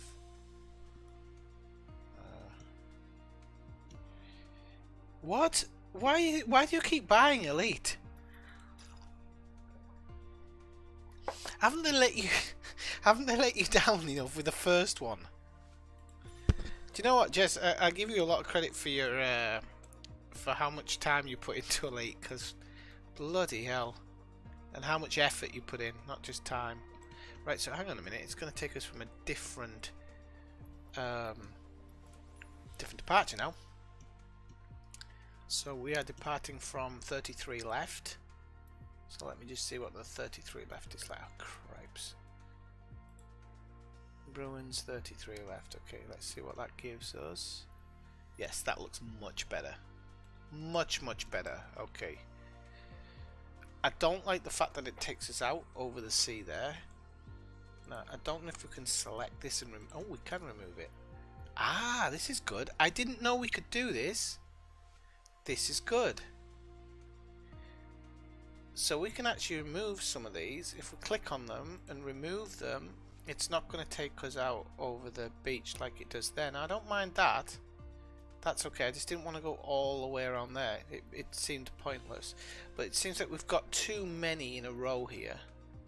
So I'm going to take Ossa, and I'm going to try and take that out. Okay, so we're going to move Ossa, because we just don't want too many. And Flappy or Fleep, I don't know how it will be. I'm going to remove that one as well, and that, I think that just gives us a better flight plan, not too much in the way. And I like the fact that you can move them. I didn't know that, so that's going to help flight planning a lot in the future. I could pull these out and have it come direct, but I like the approach. Oh, Christ, it's really does my head in this sometimes. Mind you, the approach is quite a hard turn there. So if we, well, I don't think, because we've got trans as one of them. I really need to find out what the actual ones are, and then you can kind of program it in yourself. But I'm happy with this, and it's snowing, so. Have Guardian FSD 5 engineers and not 1 building less than 40 hours. Bloody hell.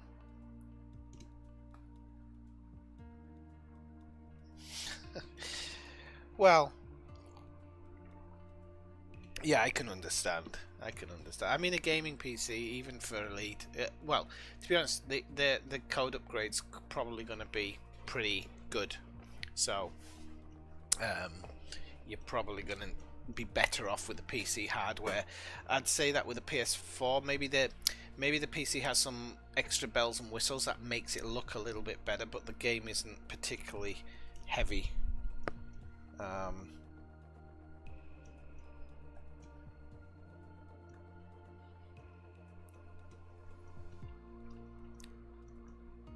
What I was thinking actually is when I'm doing around the world route is I can actually even take the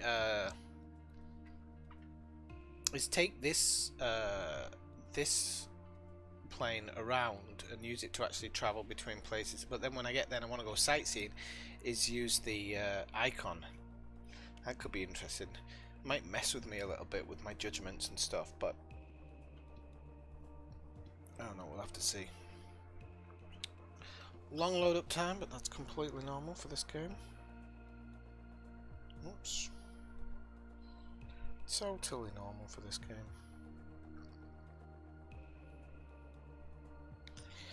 Why did you start off by saying tits and boobs, by the way, Alaska? I didn't get it. Yeah, but it's the grind, isn't it? I mean, the second account I have, where I did the grind, kind of, I messed up a few places because the kind of roadmap for the grind was a little bit old and it was a couple of bits off, but definitely did it faster than most people would do it. I will play Elite at some point. I will load it up again. I just feel at the moment that I just don't like how Frontier are treating the player base, and so I don't want to give them my time. They're not the only games makers that I'm being a bit like that with, because this whole grinding thing is stupid. I mean, this game, jokes aside, this game is really, really good, and it's got a lot to do in it. You've got the whole world, you know, and I know in Elite you have the whole Milky Way, but sometimes it can just get too much, I think. And I really like Elite, so I don't ever want to truly be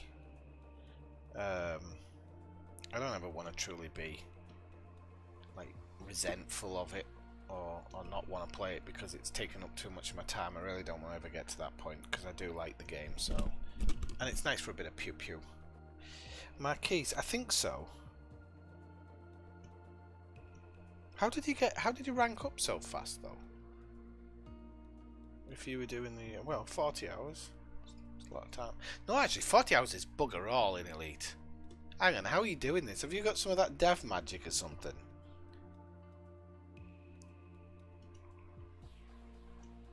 God, this game! I swear the load up is longer every time.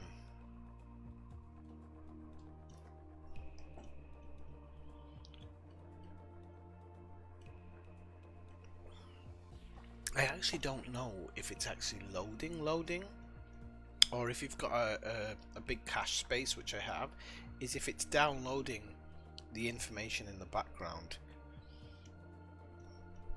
I don't know if they'll ever come forward and explain that. Alright, it's nearly loaded, there's only this little bit to go. But New York it's hard for it to load New York as well, I think. Fingers crossed we won't get any frame rate, like any serious frame rate drops, because we're going into LaGuardia and we're coming in from northeast of Manhattan, so it won't load Manhattan in fully. We'll be able to see it as we're coming into land. Should be a good view, because we should have Manhattan off to the right and Metz Field will be off to the left. Oh yeah, I remember actually. I had some Empire Courier missions a long time ago. I made a video of it actually. Come on, load in. And I hope we don't lose so many frame rates because of the snow as well, because I forgot I'd put snow in it. But I really wanted to see the snow. Don't say we're a whiteout. We can actually.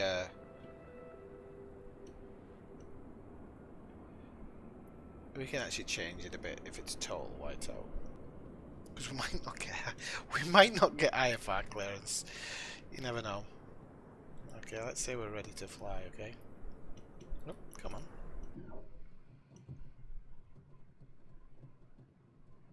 Okay, so first thing I want to do before I start anything up is my AI control. I'm just going to take them off managing the comms until I'm ready to let them do it. So let's, bit of frame rate loss there. I don't know how high or how low the snow clouds are, so we'll have to see. It's not heavy snow, but you can hear it hitting hitting the plane, which is pretty cool. Now what you can actually do, just to show you how to do this in the weather here, because sometimes, for example, if we move this cloud level up here, and this one up to, let's say, 30,000 feet, no, let's put it a bit higher, 40,000 feet, get this ground level at 10, we'll still have the snow. Oh, we should. No, we won't. Stop proving me wrong. Scatter? What's the scatter? Okay, so we'll still have the snow a little bit low down. And then we kind of won't lose everything, I don't think. This up just slightly.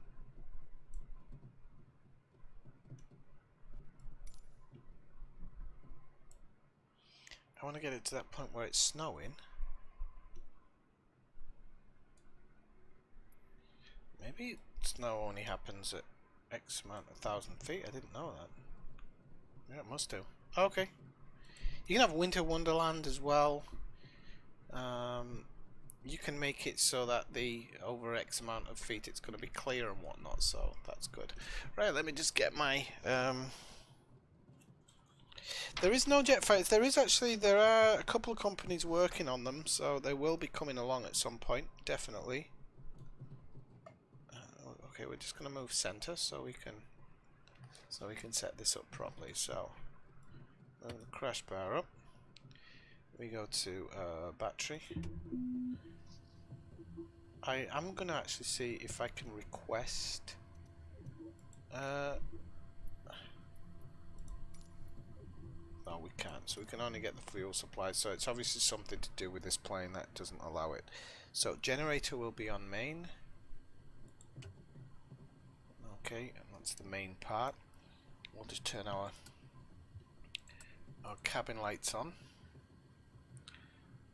Then we need to scooch back over into our seat,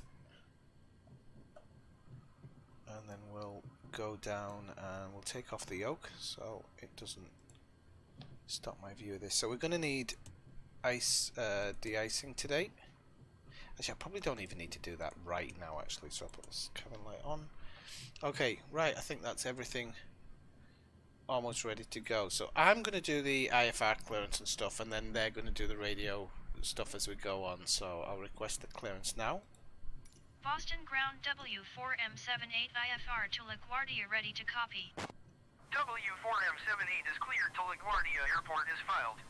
Takeoff runway tree left climb and maintain 6,000 feet. Departure frequency is 1 tree.0 squawk 5274. Okay, so we're going to be 6,000 feet. W4M78 cleared to LaGuardia Airport as filed. Takeoff runway So I'm going to set that now before we even 6,000 start. So we're going to here you'll see the altitude that we're going to set here. Just on here. Actually, I'm going to nip down just a little bit because I forget that my screen blocks it a bit. So here is it's going to tell us what our autopilot flight level will be, and it'll be 6,000. Pier 75 ready to copy IFR clearance to Lebanon. Pier 75 is cleared to Lebanon Airport is filed. Takeoff runway tree left climb and maintain 6,000 feet. Okay, we can activate that because we're not obviously going to be flying it yet, but we're telling our FMU that that's what we're going to be doing. It hasn't just knocked it off, has it? Wait, that's a Pier 75 cleared to Lebanon Airport is filed. Takeoff It shouldn't have done that. left climb and maintain 6,000 feet. But anyway. Departure on 1 tree.0 squawk 0 tree 34. Pier 75 readback is correct. Contact ground Okay, on 121 so we also need to change our ready to nav taxi. because it's currently VOR1. We can see here it's VOR1 and we don't want it on that, we want it on FMU. So it'll go VOR1, VOR2 and then FMU. Sorry, FMS. And FMS is Boston ground, Pier 75 the main requesting system that's going to playback. guide us, so Pier that, we've 75 got that pushback one request accepted. on. We're also going to increase our vertical, so we're going to go 2,000. Whoops, so we need to press vertical speed. Yeah, vertical speed, and then we're going to go 2,000 feet per minute. I'm still going to have to check that to make sure. Do I either go 1,900 then 2001? Because I really don't know exactly what the exact amount is. Boston ground, So, Pier 75 requesting the end of pushback. so we've done that. Gear 75 request We're to now end just going to have a pushback quick received. look outside. If I can see where my outside controls are. So we are going to request a pushback to the right. Boston ground Gear 75 with Echo ready to taxi IFR. Gear 75 taxi to and hold short of runway tree left via taxiway Kilo Echo 1 I'm Echo gonna, cross I'll check runway for 4 you. left Echo Papa It Delta might cross do. runway 4 right Delta Charlie cross runway 27 A few Charlie. planes stacking up here, Contact tower but on there are a 132 few decimal runways 225 here. when ready. Request taxi Boston IFR. ground W4M78 with Echo ready to taxi IFR. W4M78 taxi to and hold short of runway tree left via taxiway Alpha Quebec Bravo Foxtrot cross runway 4 left Foxtrot cross runway 22 left Foxtrot Golf Charlie cross runway 27 Charlie. Contact tower on 132 decimal 225 when ready. Okay, so I'm going to Taxi to acknowledge the and hold taxi short runway clearance. tree left using taxiway Alpha Quebec Bravo Foxtrot cross runway 4 left Foxtrot cross Actually, runway I 22 shouldn't have left asked for the Foxtrot taxi Golf Charlie first. cross That's not the runway procedure, 27 but Charlie you don't get. W4M78. It doesn't tell you which direction you're going until you've got it. So you don't get that blue line until you've requested it. I could have probably expected it to go that out because we're kind of plugged in here, so there wouldn't have been any other option. It's not the end of the day. Okay, so we're going to ask ground services. We're going to cancel and we're going to request pushback. Boston ground W4M78 requesting pushback. W4M78 pushback Just move request this here for a accepted. second. I'm going to take off the parking brake so he can give us the pushback that we need. Now we're not going to start the engine because otherwise we'd be giving him a shave that he doesn't want, so definitely not going to start the engine yet, and we will request him to steer it to the right as he gets us underway. Now, I wish you could stick your head out the window like you can in Truck Simulator, because they often do when they're getting pushed back, but unfortunately we can't. Oh, you saw like a breath of wind coming there.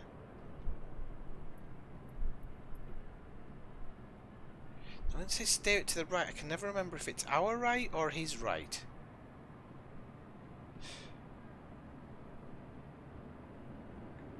Steer to the left, I'm guessing it's... Oh, it's going to drive me crazy this, because I bet you he starts turning me. Okay, so he's going to push us back. Actually, technically, if he just pushes us all the way back, I can just request to stop and turn it. I don't need to worry about anything else. Yeah, I'm just going to let him push us back, because this is a parking space, but once we're back here, we're able to make a turn on this, because this is the whole taxiway here, so... Yeah, I keep meaning to change it because there's different skins, but I just always forget. I'll check if it has a cup holder, by the way. It's still going to check. I'm pretty sure it does. Boston ground Okay, so W4M78 it's going to stop the pushback requesting now. the end of pushback. And we have a cup holder. W4M78 request to end pushback received. That's to open it, so not there. I think it's somewhere down there, Jess. I think you pull this out here and the cup goes in there. Pretty damn sure. Pretty darn sure. So he's going away now, so we can start up the startup procedure. So I'll get just level with my thing again. I'm going to scooch across because otherwise you just can't do this properly. And we go. Turn that off. We go. Auxiliary BP. Okay, here's goes to on. Okay, and then we're going to go starter. The starter's going to go on. Let's give it a few seconds.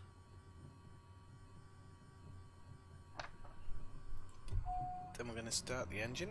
So we should start seeing that flip around a bit now. There we go. Wait till it gets to about 40%. Okay, and then we're going to push it forward into... Okay. Spool up a bit there.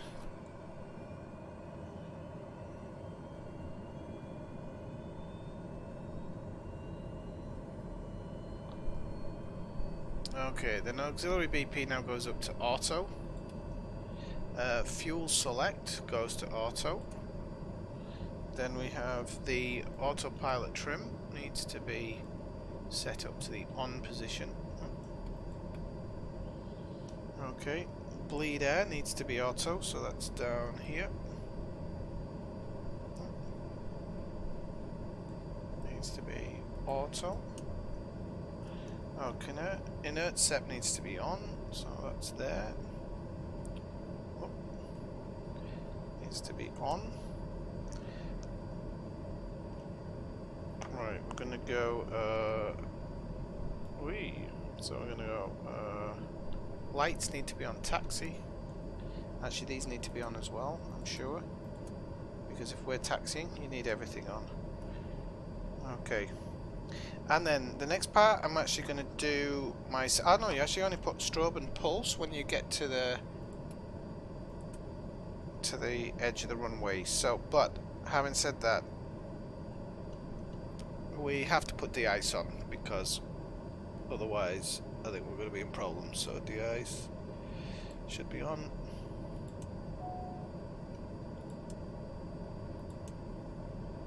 I think we're just going to put a little bit of everything on here. So, pitot heat needs to go on as well. And, yeah, inert sep I think needs to be off when you have the de-icing on. Okay, so the CAS is clear. We have nothing else left to do. And we can officially start the taxi. So, I'm just going to line this up with the dash. I'm going to move over and I can throw this away now because I know everything else that I need to do.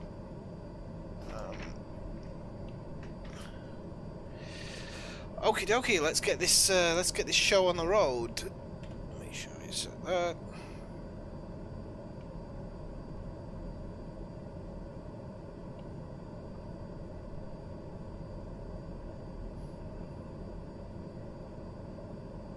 Shit, I can do them better than you. What are you talking about? You were losing. Right, hang on, because you're just trying to put me off FMS. Okay, so we need the yaw damper on. Okay, that's the yaw damper now. All we need is the autopilot when we're ready to go. Okay, so we just need to now make our way to. So we'll begin our taxi.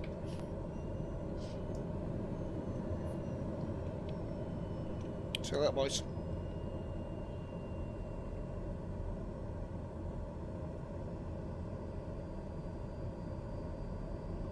Okay, I'm just gonna put my view down a little bit. You can't see this bottom box, but it helps navigate the airport.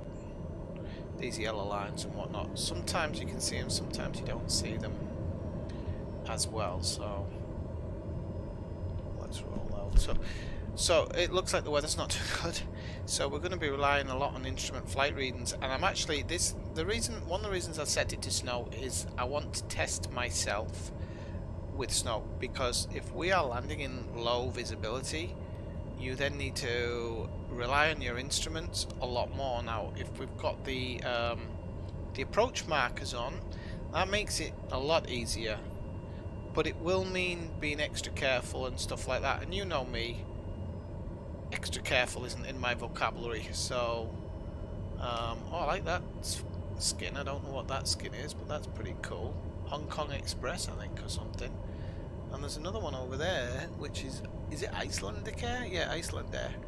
So it uses all of the liveries that you have in your livery section, which is pretty good, because it now means that the airports are looking kind of good. I don't know if that's actually an Icelandair flight, so it could be like, I don't know, American Airlines or something like that. But it also Iceland to, because if that's, I don't know if that's what that is there. But I don't know. I'll have to keep an eye out to see if you can actually see any of these other ones. So we have really low visibility here at the airport, which is quite cool.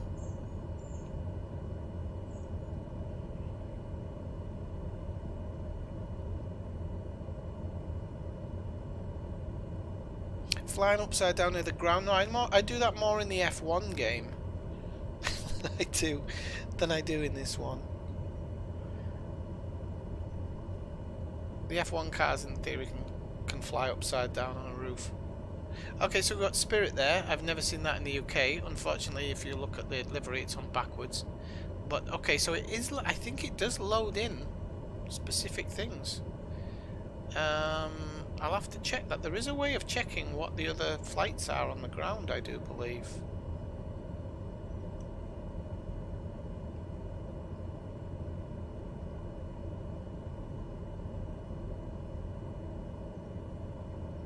Just losing a few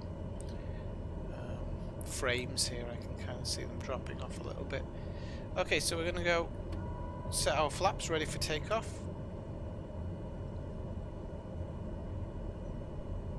Yeah, look, some of these liveries are on back to front. So I don't know if that's just because it's got it on the AI plane. I know it doesn't do the back to front on your plane, but it might be, there might be back to front on the AI plane. Okay, so we're crossing this runway, so hopefully they don't tell us to hold position or anything. So as I said, I've turned off the co-pilot doing the ATC for now. Once we take off, he can take back over, but he's just kind of too annoying otherwise. Like he does everything before you want him to do it. I'm going to turn the nav on as well, so that when we go into autopilot mode, it should automatically start the navigation. So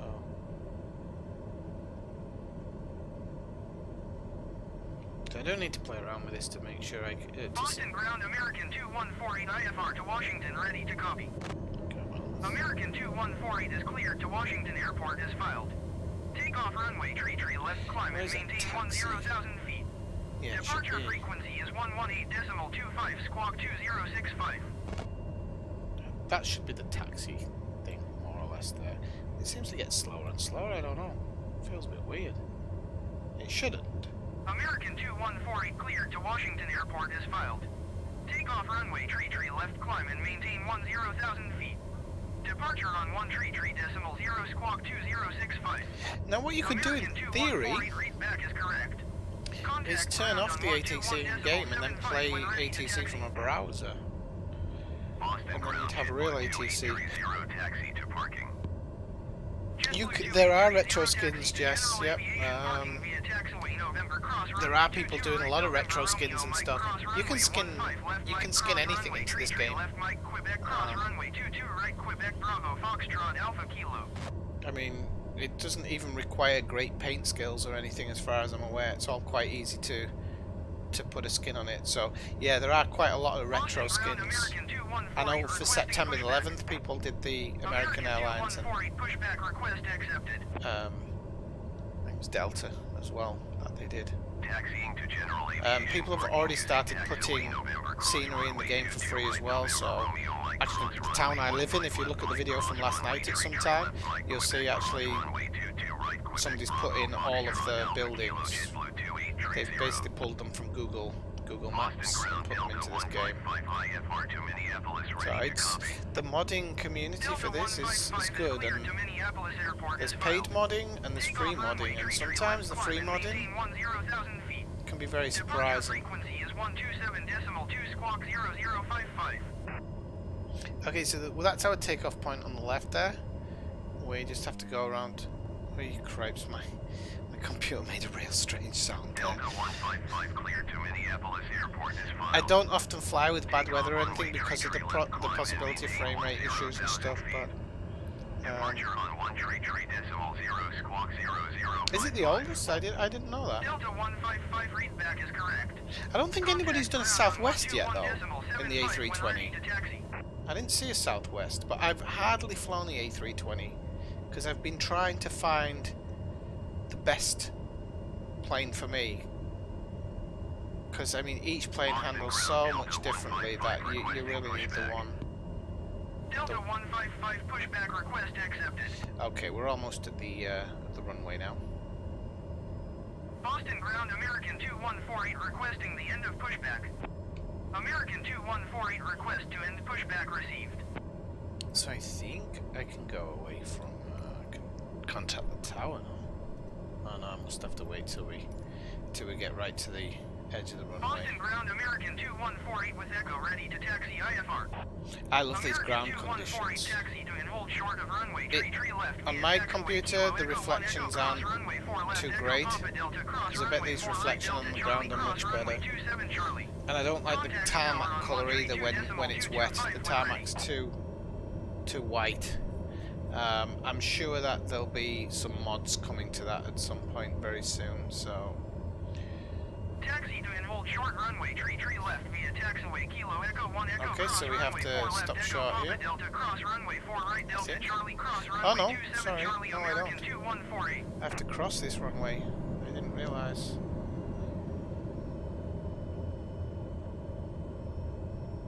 Well, runway? No. Yeah, I have to cross this runway, yeah. Okay. I didn't realise I had to cross this one. Wow, 1929.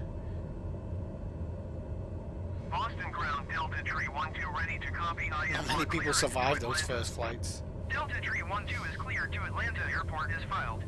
Takeoff runway tree right climb and maintain. You can see some build-up of snow on the ground. I don't know if that's a constant build-up or not. But it's really nice, really nice. And if you put all the cloud level as low, you can get above it, and you go above it to clear skies. It's unbelievable. It's unbelievable when you cross through the clouds into that clear sky. Because I've done it in reality when you know when it's raining at ground level, and then you cross through to those beautiful blue skies with low cloud. It's so strange, such a strange feeling. Cleared to Atlanta Airport is filed. Takeoff runway tree right climb and maintain 7,000 feet. Departure on 133.0 squawk 0514. Okay, we're almost at the Delta Tree 12 read back correct. taxi apron. Contact ground on 121.75. We don't cross this one that I'm aware of. Boston ground Lufthansa 423 IFR to Frankfurt ready to copy. Right, so I Lufthansa think 423 is cleared to Frankfurt Airport is filed.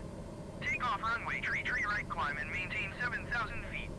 Departure frequency is 120.6 squawk 621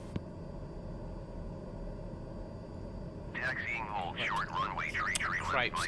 I don't like the fact that you can't move between menus while they're talking. Runway 22 left Foxtrot Golf Charlie cross runway 27 Charlie Delta 155. Boston ground Delta Tree. Because you have to wait for them to go through. Delta Tree 12 pushback request accepted. I could take off. Delta 155 hold position caution other traffic.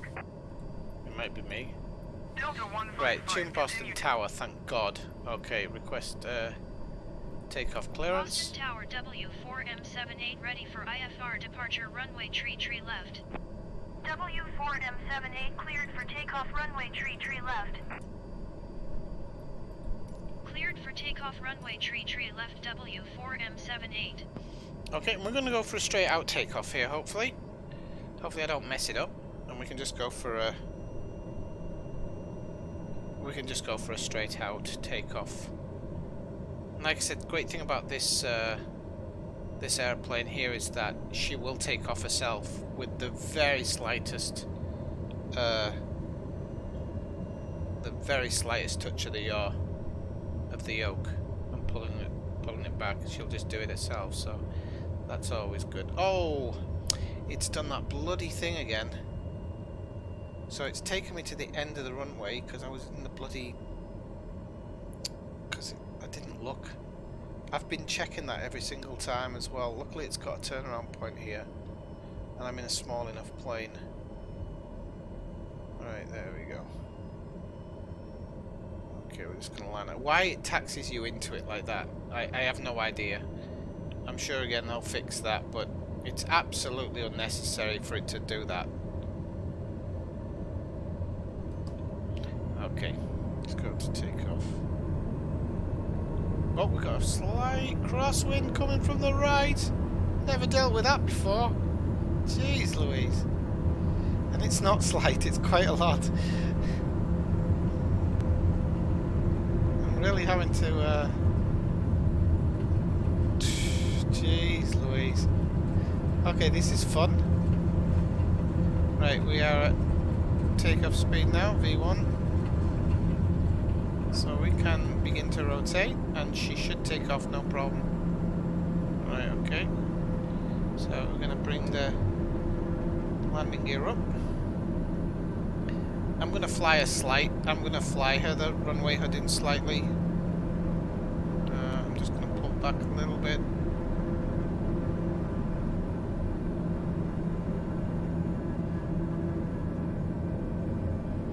I'm going to let the autopilot take over.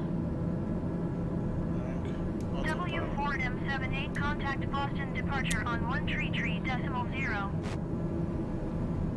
Right, okay. I've had to put the active pause on because for some reason, even though I saw myself put it up, the autopilot's not armed. Or the autopilot main is not armed. And it should be. There's no reason for it not to be. W4M78, did you copy? Right, so let me just try and select it. Yeah, there we go. Now it's going to go a bit mental to start off with, because it always does when you use the autopilot from active pause. But it should grab it. Okay, and now I can instruct my co-pilot to do all the yapping. W4M78, acknowledge last transmission. Going to 133.0 W4M78. Boston Right, departure now put the flaps up. W4M78 is climbing through 1,300 feet for 6,000. I should have actually got a bit high before pulling the flaps up, but... W4M78, Boston departure, continue as planned. So we're in a total whiteout here. Decimal 902. Total whiteout. While it's doing this, I'm going to do some on-the-fly weather changes. Because we're going to pull all these down. Ground level. Yeah, pull these down a little bit so that we get out of this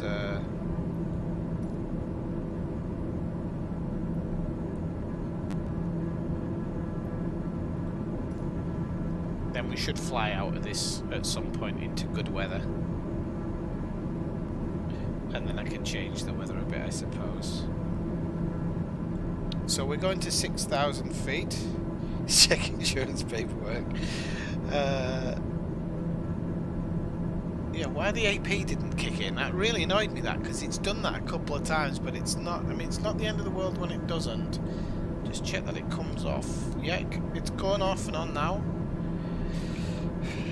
In future, I should check that right at the beginning. I think it's just a standard check. I'm not worried too much about it.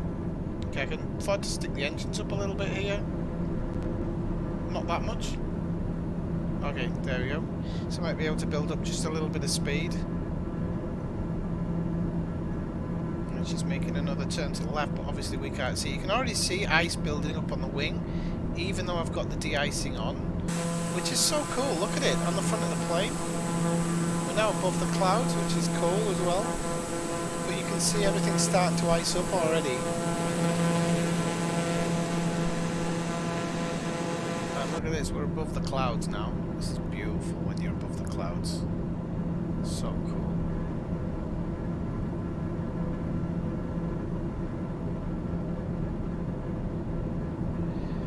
And what we can actually do is we can make it, I've forgotten the name of it now. 75, contact Boston Center on 133.325.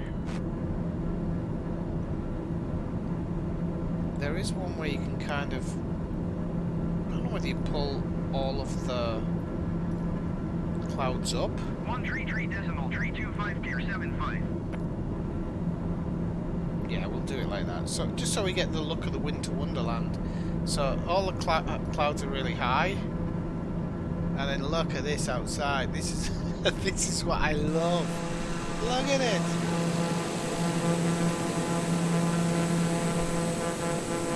Everybody's freezing their bollocks off down there. W4M78, climbed and maintained 8,000 feet. Was that me? Probably. Climb and maintain 8,000 feet W4M78. So we'll set it to 8,000. Now it's gone into altitude hold, so I have to do another vertical speed. But it had remembered it from before, which is pretty cool. So Yeah. So it remembered it from before, so it's automatically doing it because I don't think it had fully gone into the altitude hold. So just look at this. This is amazing. It looks beautiful. And that haze as well here is fantastic.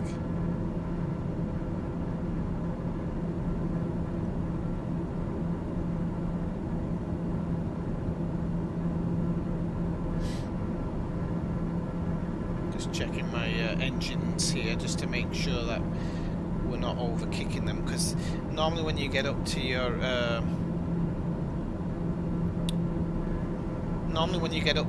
cruise level, if you've got the engines on full whack, you're then going to start gaining more speed, and sometimes the torque seems to go a little bit higher, and you go into that area of red where this starts flashing.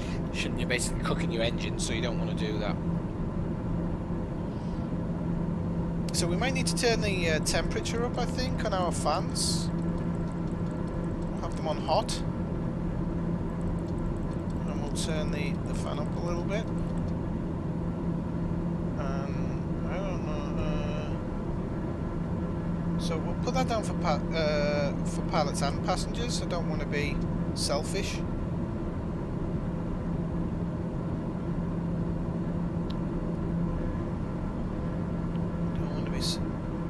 The hot airflow will have a mixture. So,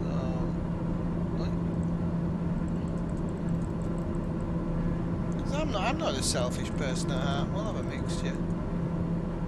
I want everybody to be toasty on this flight. We don't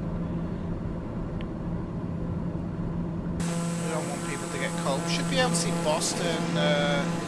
So look, there's Boston, where everybody knows your name.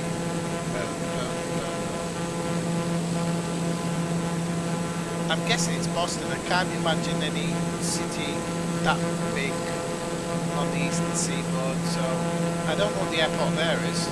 It could have been the one I've come out of, actually. It could be Logan. I just didn't, because of the cloud cover and stuff, I didn't see the city, so... But just look at how beautiful that is.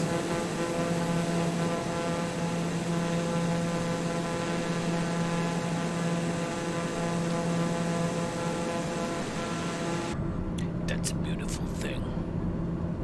That's a beautiful thing. Okay. A bit more coffee on it.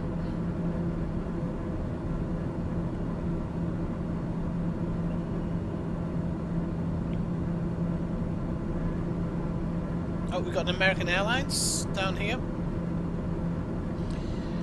Far away. Try and have a zoom in, see if we can see.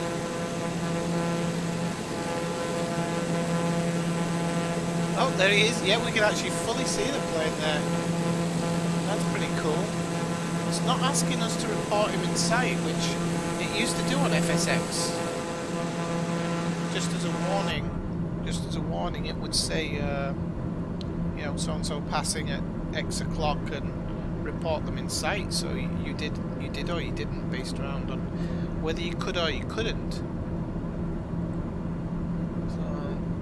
it's a bit strange that you don't do that now. There he is, passing us.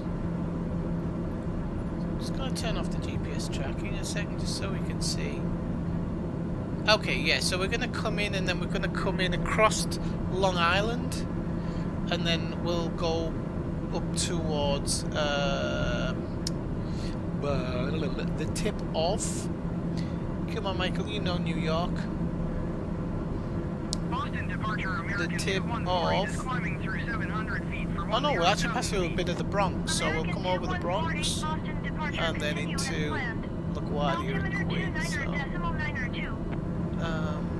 I went along Coney Island the other day, and it's mapped in pretty well. It's not bad at all. So we'll come across the Hamptons, okay, on Long Island, but the top end of Long Island, not the not where the Long Island serial killer dumps all his bodies, unfortunately, because I was going to keep a lookout for him if we could see him dumping bodies, but that won't be happening. Sorry, folks.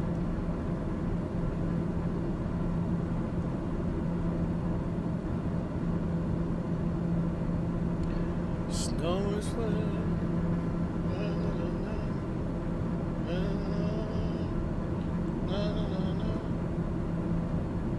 It's too early for Christmas songs, isn't it? Oh, this is going to make playing this game at Christmas amazing, though. So you see, when you zoom in like that, you can see that it's kind of crappy. But this is where they've done it very well, because if you just zoom out here, or even, probably even one step in, it looks good. Especially when you're going over cities. And if, like I've said before, if you know the area, you can VFR everything, visual flight. You don't have to use anything else. If you know the area you're flying around, you want to see LA, Jess, actually. You could go the same route as you would with your bike. It's amazing.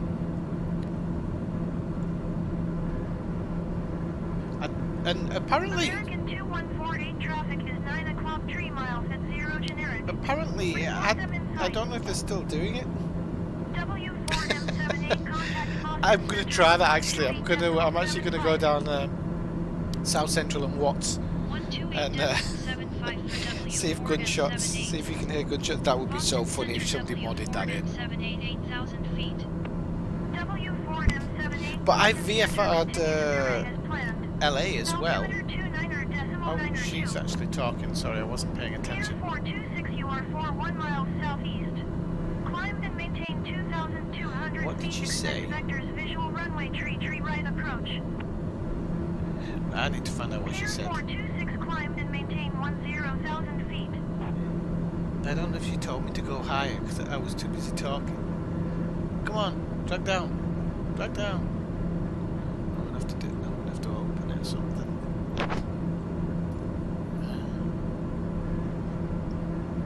I don't know if she told me to climb. 10,000 feet. Expect vectors visual runway tree right approach gear 426. Contact Boston Center 8,000. Continue. Okay, so no, she hasn't. Okay. Okay, we are approaching. In these weather conditions, I didn't know we could do it, but we are approaching. Sorry about all this. Oh crap, that's not the one I wanted.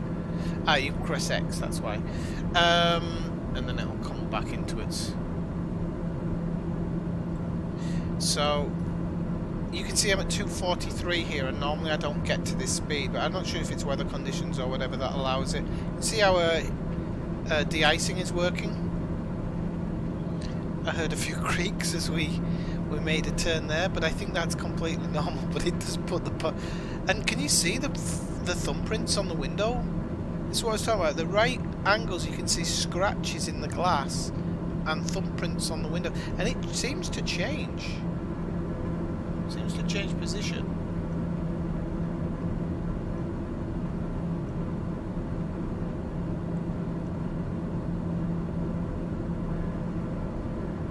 So I just have to keep an eye on the speed here because we're getting very close to our maximum overspeed. I don't think we're going to achieve it.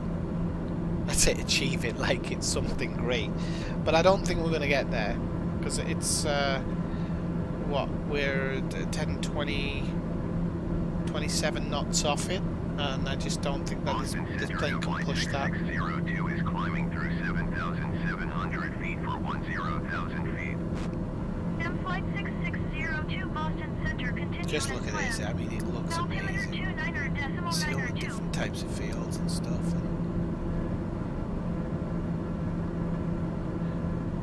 Tell you, I was even flying over the UK and just seeing some places that I haven't seen for a few years. Just seeing like the ground textures and whatnot. It was so good, so much fun. Clear 2341, you are tree 5 miles southeast. Climb and maintain 2,000 feet. Expect vectors visual Just down runway here. tree right approach. Clear 2341, climb and maintain 10,000 feet. W4M, unfortunately. you like the Ineffectual gamer mugs? They're not for sale yet. 0,000 feet, expect vectors, visual runway, tree right approach, gear 2341. Might go out as Christmas presents, you Gear never know. 426, contact Boston approach on 120.6. Okay, we're flying over general aviation there as well. I mean, I don't know, because I have all the tail markings on. I don't know how often you would see general aviation. I do try and keep, when I'm flying, I do try and keep a lookout for other flights. And as you get around airports, it's pretty cool, especially on a busy day. Gear 2341, Or if you get contact put Boston in approach a... on 120.6. I forgot the name where it flies around the airport.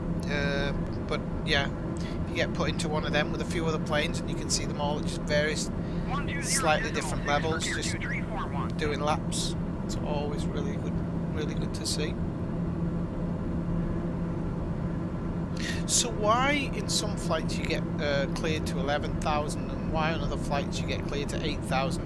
I'm not too sure why it does that. Why is that button level mode? W4 Guess that levels you. contact Boston Center on That's me. 124.85. Going to 124.85 W4M78. I know. Boston Center W4M78 8,000 feet. You know why else, guy? Because if 1 second. Depot is planned. Altimeter 29.902. She said continue on 8,000. No, I think she said continue on 8,000. The reason else, guy, actually is this was just I want to see the quality of it, and it's actually it's good quality. It's not the best, but it is good quality, and there's different designs you can get. So. Generic 832, you are 42 miles southwest. Nicer designs that actually I think suit me better rather than just having the logo on. You can also get one with the logo, but it would have your tag name of the Discord on it as well, if I was ever to do it. So Generic 832, descend and maintain 10,000 feet. you never know. Christmas is coming.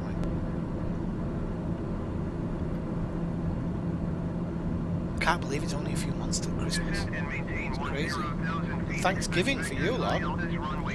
I don't celebrate Thanksgiving because I'm English, but I always watch Planes, Trains and Automobiles on Thanksgiving night.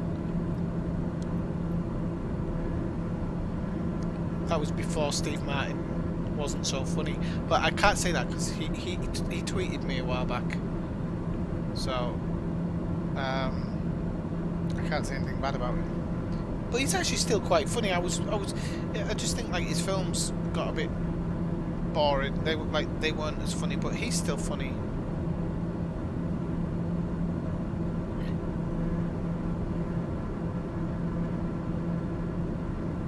Oh, what's that? What's that out there? It's probably a monolith. Generic 832, Oh, contact it's Boston gone, Center whatever it on was. 128.75. Boston Center gear 3061 is at 4,200 feet, climbing 10. So yeah, it doesn't look like we're going to get any more clearance to go higher. It looks like 8,000 feet is going to be our altitude. Which again, I don't mind. I actually think that if I'm going to try, as far as I'm aware, this version of the game has the same flight plans as the older version of the game, or the same type of file. So I am going to try one of the older. Hang on a second. Oh, you do report them in sight now. Okay. Report them in sight. So it must just be in busy airspace. 61 traffic is 9 o'clock, 4 miles at 8,000 feet, Dare DBM 9. They're talking about us. W4M78 traffic in sight. And they should say traffic in sight too. That's cool. I like that. Gear 3061, have the traffic. I'm just going to check our VFR map again. We are hauling ass here. I think that's a technical name for it. We are really hauling ass. We're like a third of the way there already. Western Global 902 you are 20,000 feet above your assigned altitude.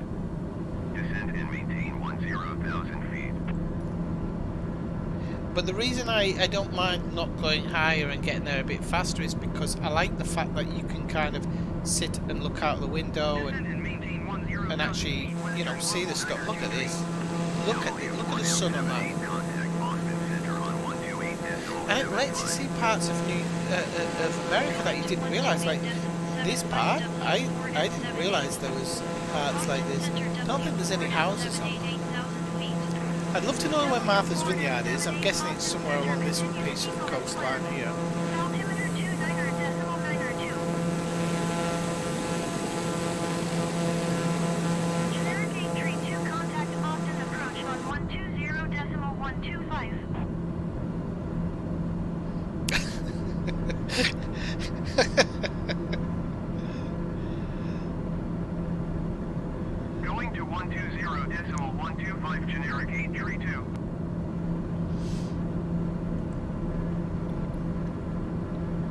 Yeah, I think you're right, Alaska, at the moment. I mean, but you know, as Trump said, I think it's going to get cooler.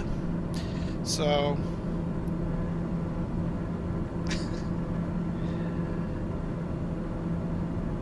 what was that last one? Okay, it was a generic flight. I was just making sure it wasn't me. I think it's going to get cooler.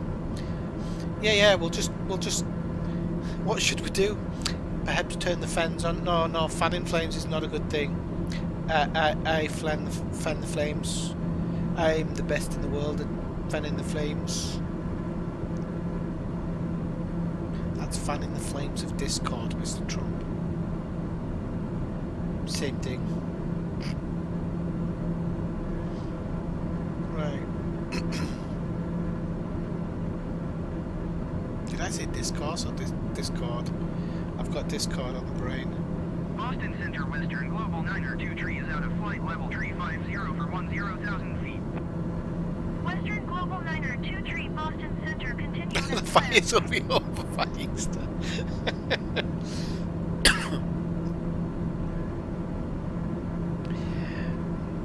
They'll burn COVID away. Maybe that's what he was doing. You remember those lights he was planning on shining in people?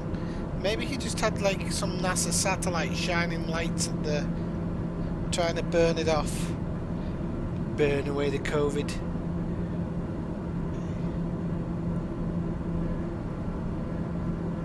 I tell you what I was thinking though about Trump the other night was that America hasn't been dragged into a war under Trump.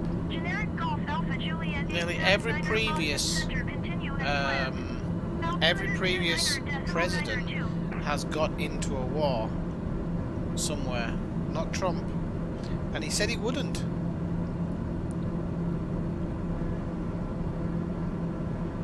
So I suppose if you're in the army, it's not a bad time. Just gonna switch myself over a little bit there. I think I'll sit a little bit higher as well. I love the fact that you can move yourself in the cockpit easy now. You used to be able to do it in the old flight simulator, but not as easy as this. And you couldn't get as high as this. Like here, I can move up and I'm not really losing visual on my screens, whereas in the old one, you wouldn't be able to see over the screen, so that's a good thing. It's a really good thing. You have to be careful when you're doing it because you end up going, look at how far back's my seat. Do I think I'm driving up and down the street in Compton? Look at how far that seat is back. Oh, and I don't know what's happening at the back there. Never noticed that before. So, and I don't think there's any way of moving forwards and backwards apart from using your zoom, really. So we should be making a turn sometime now as we head down towards Long Island. Yeah, we're almost there, depot. We'll be making the turn. Well, not objectives, I want navlog.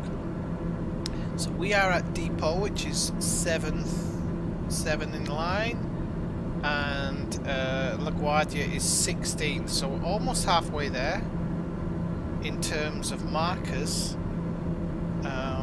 But we still have... It said it was an estimated flight time of 42 minutes 10, so that's actually not bad at all.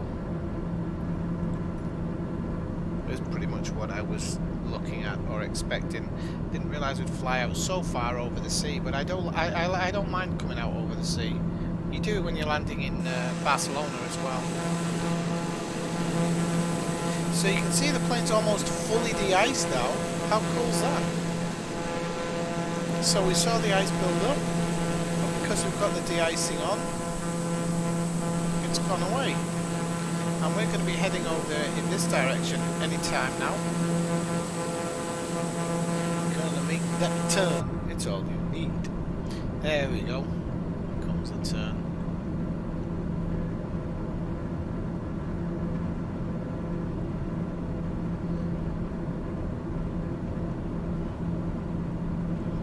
So, as I've shown you before, you do the vertical speed, and then once it gets to the altitude of 8,000 feet, you see, you don't actually need to do it. I was thinking you did at the beginning, so I actually turned it off by accident. But it switches from vertical speed to altitude hold automatically. Which is a bit different from how the old Autopilot worked in Microsoft Flight Simulator X, which was basically you selected the altitude and then you pressed that, and it would automatically go to that altitude, and you would then, you could change the vertical speed if you wanted, but it kind of had an automatic value of the plane that it would follow. But I don't think actual Autopilot does that. I think you have to know the limits and then set them. So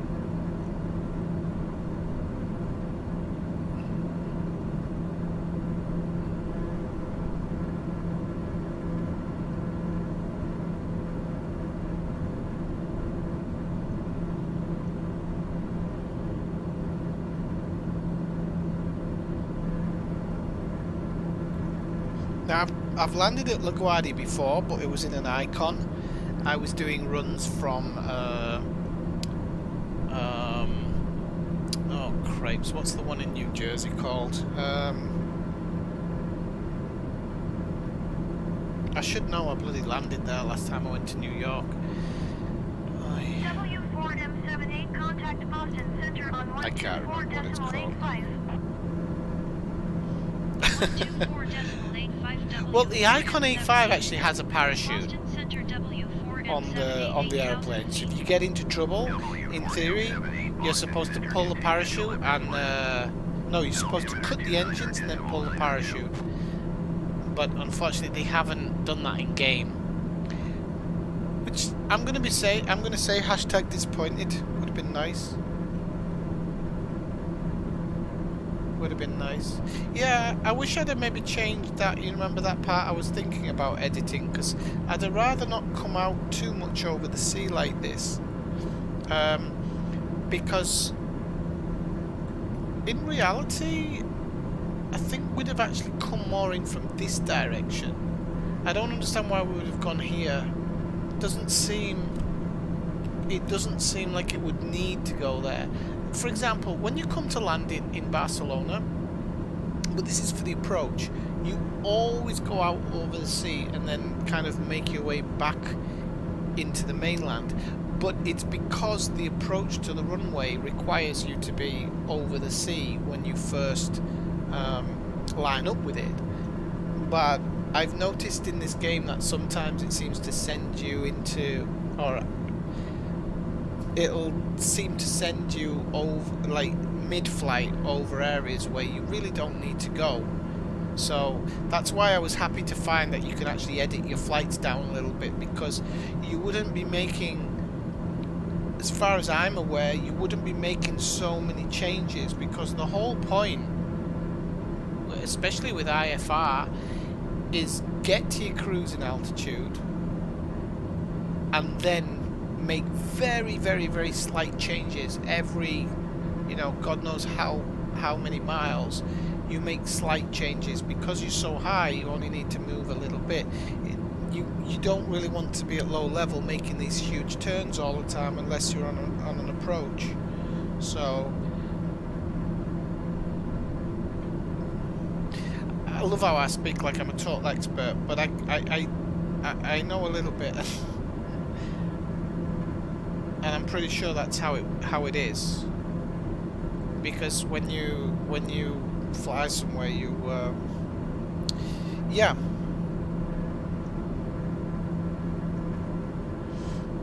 Do they always approach from the sea? No, they don't. They only take off over the sea. They come from, when they're landing, they come over the city. I've never landed in LAX, but I've seen a few videos, and they're always coming over the city. But yes, they always take off over the sea. Yeah. And depending on wind direction, of course, sometimes they would land in from the sea, but airports seem to, and that's something they've done very well in this, because it always seems to send you to the right. It always seems to send you to the right runway for takeoff. In previous Microsoft Flight Simulator games, you'd get to the runway and you'd have a tailwind instead of a headwind, which you don't take off away from the wind, and just little things like that used to wind me up. But in this version, they seem to have got it correct, because you really, a few takeoffs, you're like, oh my god, I'm going to the left.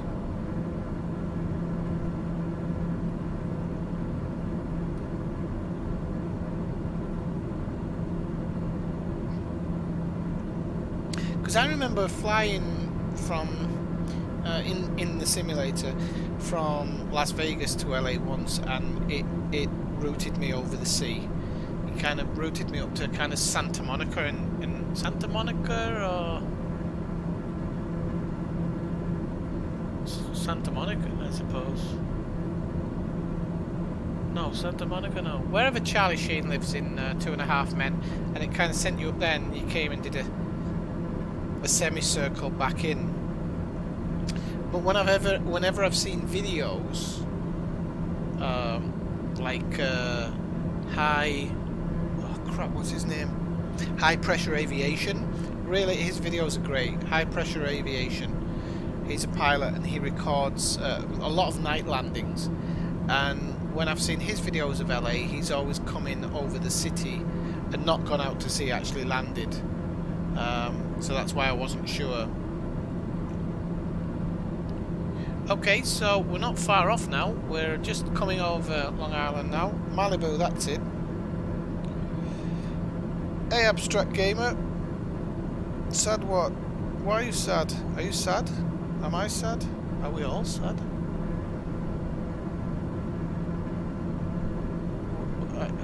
I don't get it when people come in with one word.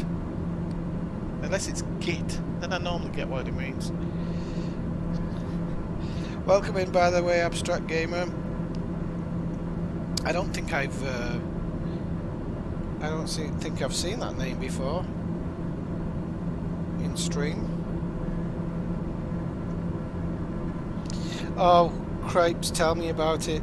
I am going to post a photograph of my PC one day in the Discord, and you will cry for me. Because this PC is 8 years old, but when I built it, I asked the guy to future-proof it if he could. And so what we did is I invested heavily in the core processor, which was an i7, which was quite new back then. This is an old i7 now, though. Definitely not as good as some of the i7s out there. I'm only running a 590, whatchamacallit card, I forgot the name of it now, Radeon Vega 590, which is not, it's a good card. It's I'll be honest, I'm happy with what I got for it, but very, very cheap. And I think where I'm winning with Microsoft Flight Simulator is the 32 gig of RAM. No, that's not me. You'd be... It's got the side off at the moment because it hasn't got a cooling. It hasn't got any way of cooling. I can only have a certain amount of peripherals plugged in at one time because stuff starts shutting off because it hasn't got the power.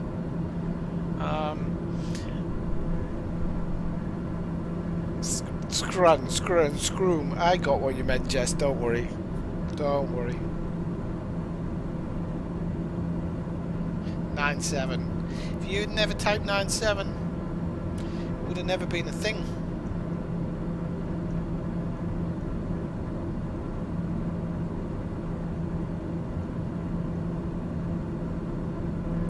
Good name, good name, by the way, Abstract Gamer. I'm Ineffectual Gamer. We should, you should have a cup like mine.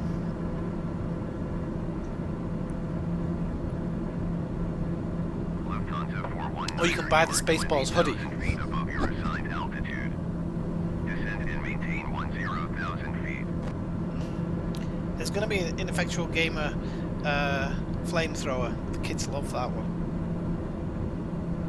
Descend and maintain 10,000 feet. Lufthansa 419er. Right, okay, I'm just going to pay a bit more attention to ACC for a second, because I'm a long way off. I don't think I've been told to do anything. Definitely haven't been given an increase, because he would have been on my ass for that. I think we've had a couple of changes, yeah. So we're on Boston Center at the moment.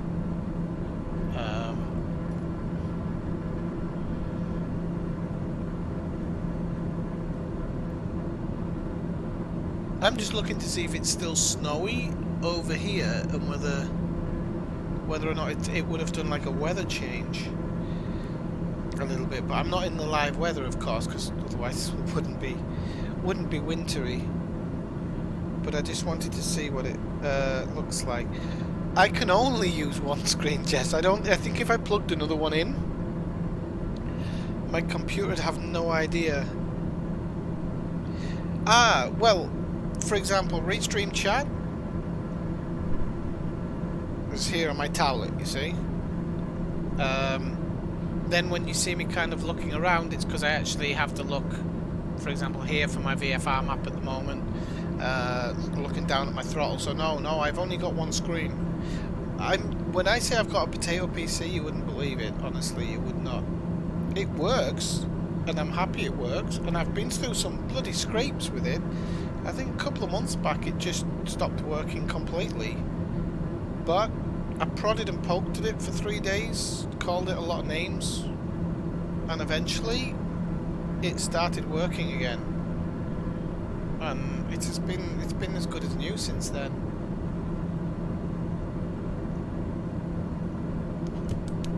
Touch wood. Because I know one day it's gonna just go, and then I'm gonna have to move to PlayStation to do my streaming for a while, because I have a feeling one day it's just gonna go bam, because it is old, and I mean it's been used as well. So no, I only use one screen.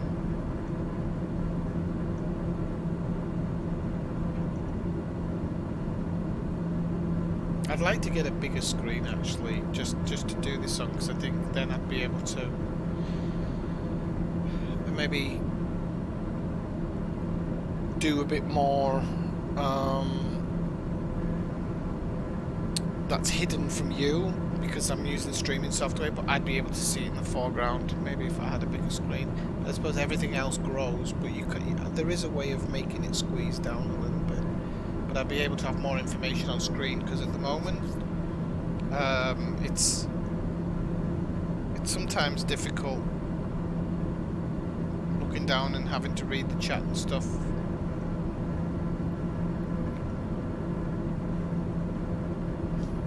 Okay, so we are approaching Long Island. We're still going at top speed here, 8,000 feet. Oh, I know why it's 8,000 feet here, because there's different rules in England and the US. Isn't 8,000 feet the minimum in the US or something for IFR? I think in England it's either 1,000 or 2,000 higher.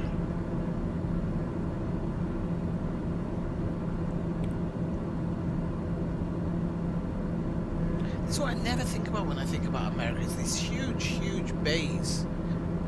Huge bays. I mean, this is not small. And when I was in Queens, you really don't think about how big this bay is. I know there's bigger ones as well. Well, because you're kind of on the river there, I suppose, in Queens. But look at the size of it. I know there's like bigger ones. You look at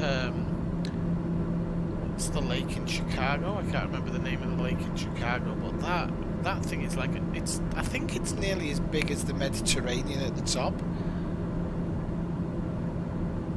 I don't think it's much smaller. It takes a long time to get over. I know not that much. So this is Long Island in front of us.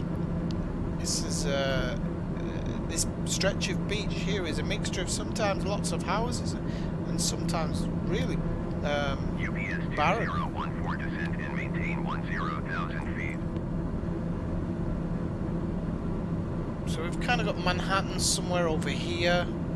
I don't think we're even going to be able to see outlines because of the haze. Yeah, I mean we can't even see all the way along Long Island yet. I don't think, unfortunately. I hope when we get.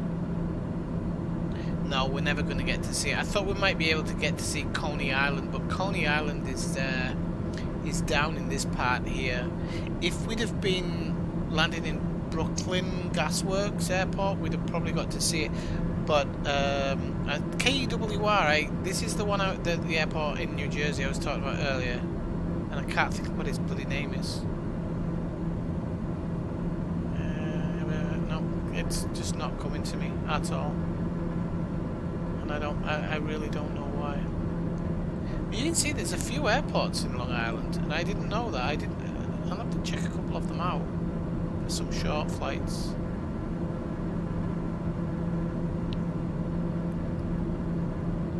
But I guess they're not. Well, that one might be an important one.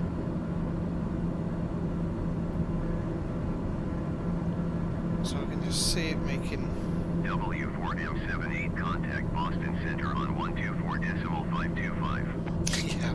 Well, I wish I could afford the 3080. I'll probably get the lower one because it's a very good price. And yes, I think I'd rather invest in that than a PS5.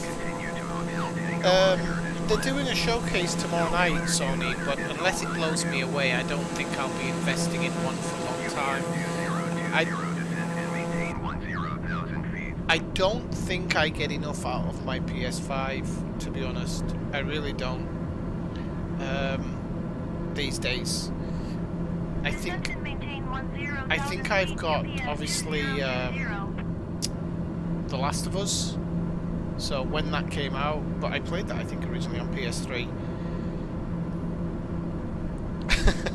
No, I'm not landing in Jersey. Don't worry. What's the name of the big airport in Jersey, though? Come on, somebody must know. You got LaGuardia, JFK, and what's the name of the other one? I think I've got a mosquito in the bedroom. It's bitten me twice on my leg. I'm just going to see if we can see Coney Island yet. No, there's too much haze, unfortunately.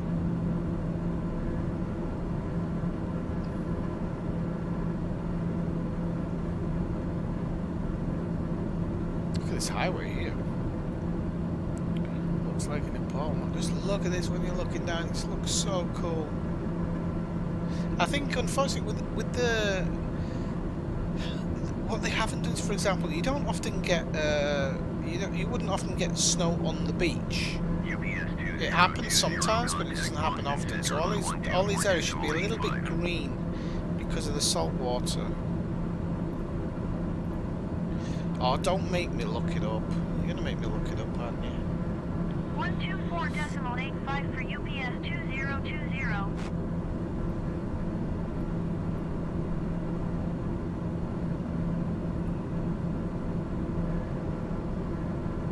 Newark, that's it. Newark Liberty. Newark Liberty International. I knew because it doesn't go with the AOC code. Or ICAO code, sorry. It doesn't fit it. Others do. So KJFK, Kennedy, JFK Kennedy, then LaGuardia, LGA, and then EWR, Newark Liberty International, doesn't even fit.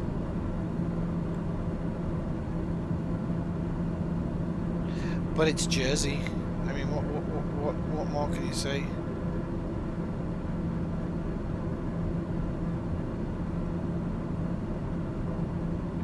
Toity. I want a burger. A burger? A burger. With tomato sauce.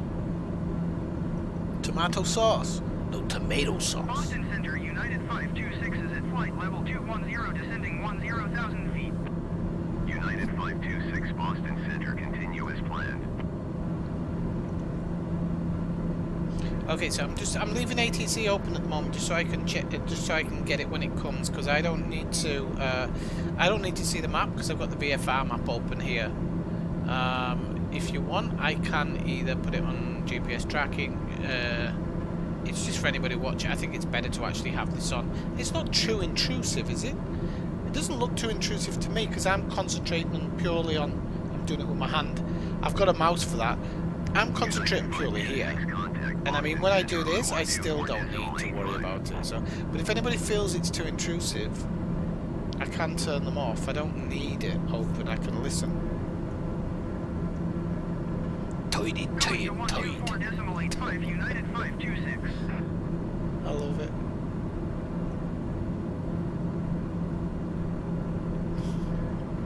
Where are you from? From Jersey. Which place? Toity. Rightio. So yeah, you can see how big this is here. Ah, we got a plane going out up there. We've got two planes going out. Wow. I've never noticed that before. So hopefully the airport has loaded all the correct traffic in as we're arriving. Because look, we've got one coming out here. This is so cool. I've never seen this amount of planes in the same. Yeah, look up. They bury them all in the Pine Barrens, don't they? There's that one episode of Sopranos where it's fucking brilliant, where the two of them get lost in the Pine Barrens. Oh my god, that's a good episode. Because the guy who plays Paulie Walnuts used to be part of the mafia. I don't know how deep he was in, because all of these people kind of embellish their stories, don't they? But Paulie Walnut's character is just it's brilliant. It's so well written, and apparently he ad-libbed a lot of it. So, saw a video of him recently. He's really a lot of those people from The Sopranos, because it was what 2000. A lot of those people have really aged, you know, because they've gone through the kind of, you know how people don't age between 40 and 60, but then suddenly in 5 years they look completely different, or 40 to 70 maybe, or 65. But then there's just, you know, when you just see people changing really quickly, because you're like, oh, you see them in an interview or something, oh my god. I was watching an interview earlier of Robin Williams, his last interview before he died, and he was starting to really look old. And George Carlin as well. Okay, so we're going to have flight level change any moment now, because this one's 6,900, and they haven't told me to go to 6,900. No. So I'm supposing very soon we're going to get told to go to 6,900. Now I can pre-prepare that, so I'll just turn that off. There you go. Contact Boston Center on 132.3. I'm going to get it once I go through here, so W4M78. I'll get ready to switch it. Boston Center W4M78 8,000 feet. W4M78 Boston Center, continue to Jaffe as planned. Altimeter 29.92. Yep, that's our altimeter. So I've preset it to 6,000. I've preset it to 6,900 here. So all I need to do now is press the vertical speed change and bring it down when I get clear. I thought. Wow, look at all the airplanes on the map. This is so cool. I don't know if I should be flying against them, but it seems like there's a lot of them leaving. And these are live planes. Contact Boston Center on 128.1. Can't see half of them, which is strange. Should be able to see that one outside my window there. 128.1 for United 52.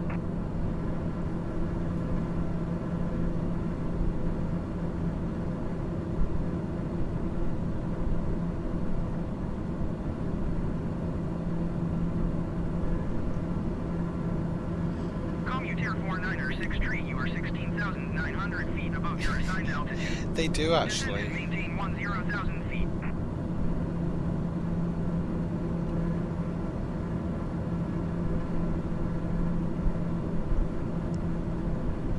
KLM 642, you are 7,000 feet above your assigned altitude. Descend and maintain 10,000 feet, altimeter 29er.92. So all of these are definitely coming out of LaGuardia. These ones I don't Descend and know. maintain 10,000 feet, commutator 49er 6 tree. I can't see any of the tail markers, which is strange. Descend and maintain 10,000 feet, KLM 642.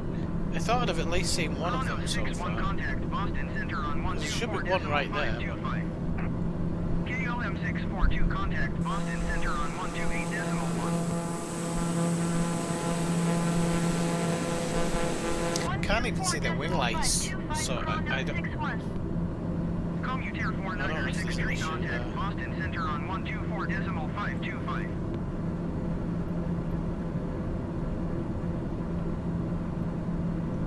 128.1 KLM 642.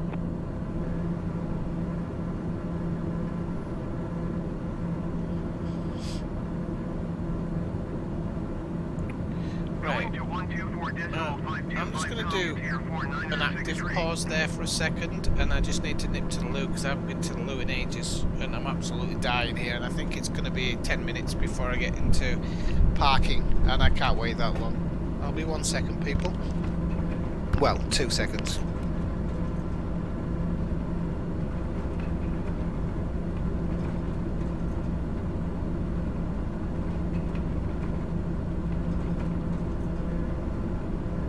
Speedbird 112, you are 2,700 feet above your assigned altitude. Descend and maintain 10,000 feet, altimeter 29er.92.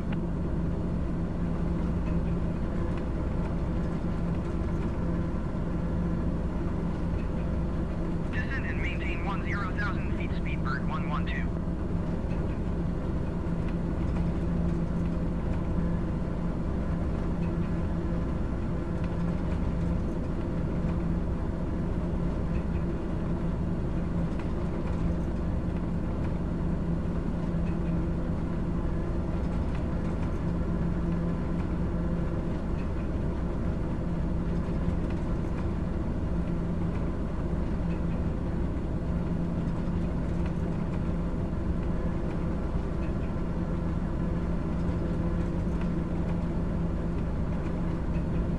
Speedbird 112 contact Boston Center on 128.1. Delta 262, you are 2,200 feet above your assigned altitude.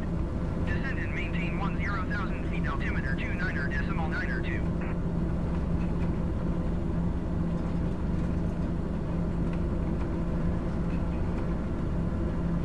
Going to 128.1 Speedbird 112.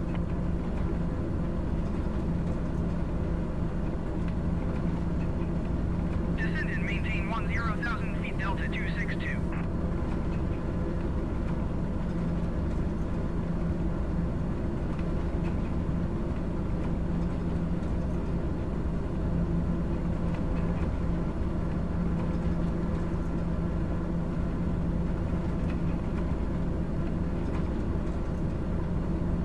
Right, sorry about that, I'm back. Okay, let's go with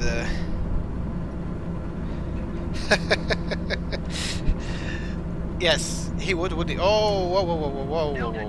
Come on, come on, come on. Don't go crazy, please. Don't go crazy. Okay, let me click off the autopilot. Because it's been a dick. Please don't kill me at this point in the flight. 128.1 Right, for okay. Delta 262. Flatten out a bit. No, it's still W4M78, you doing are it. 1,400 feet above your assigned altitude. Why is it doing that? Descend and maintain 8,000 feet, altimeter 29er.92. It's, I know what I am. 8,000 feet W4M78. Oh, it's going to mess up. So, the reason it's going to mess up is 3,000 feet. that Descend and you maintain never 3,000 feet W4M78. set Right, let me just... Oh, right, so it's right messed this up.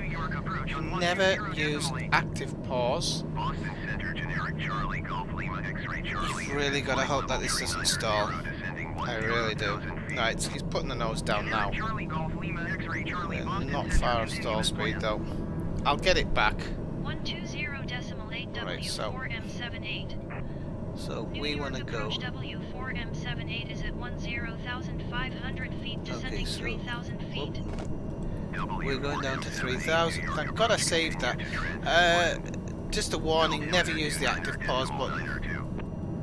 Never use the active pause. It's mental. And I shouldn't have. It's my own fault. I know not to use it. That's the thing. I know not to use it.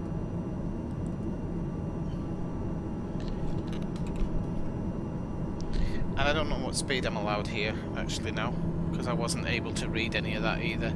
So I knew that as soon as I went to the toilet I was going to get all this clearance, because that's how this game works. It doesn't look at it any.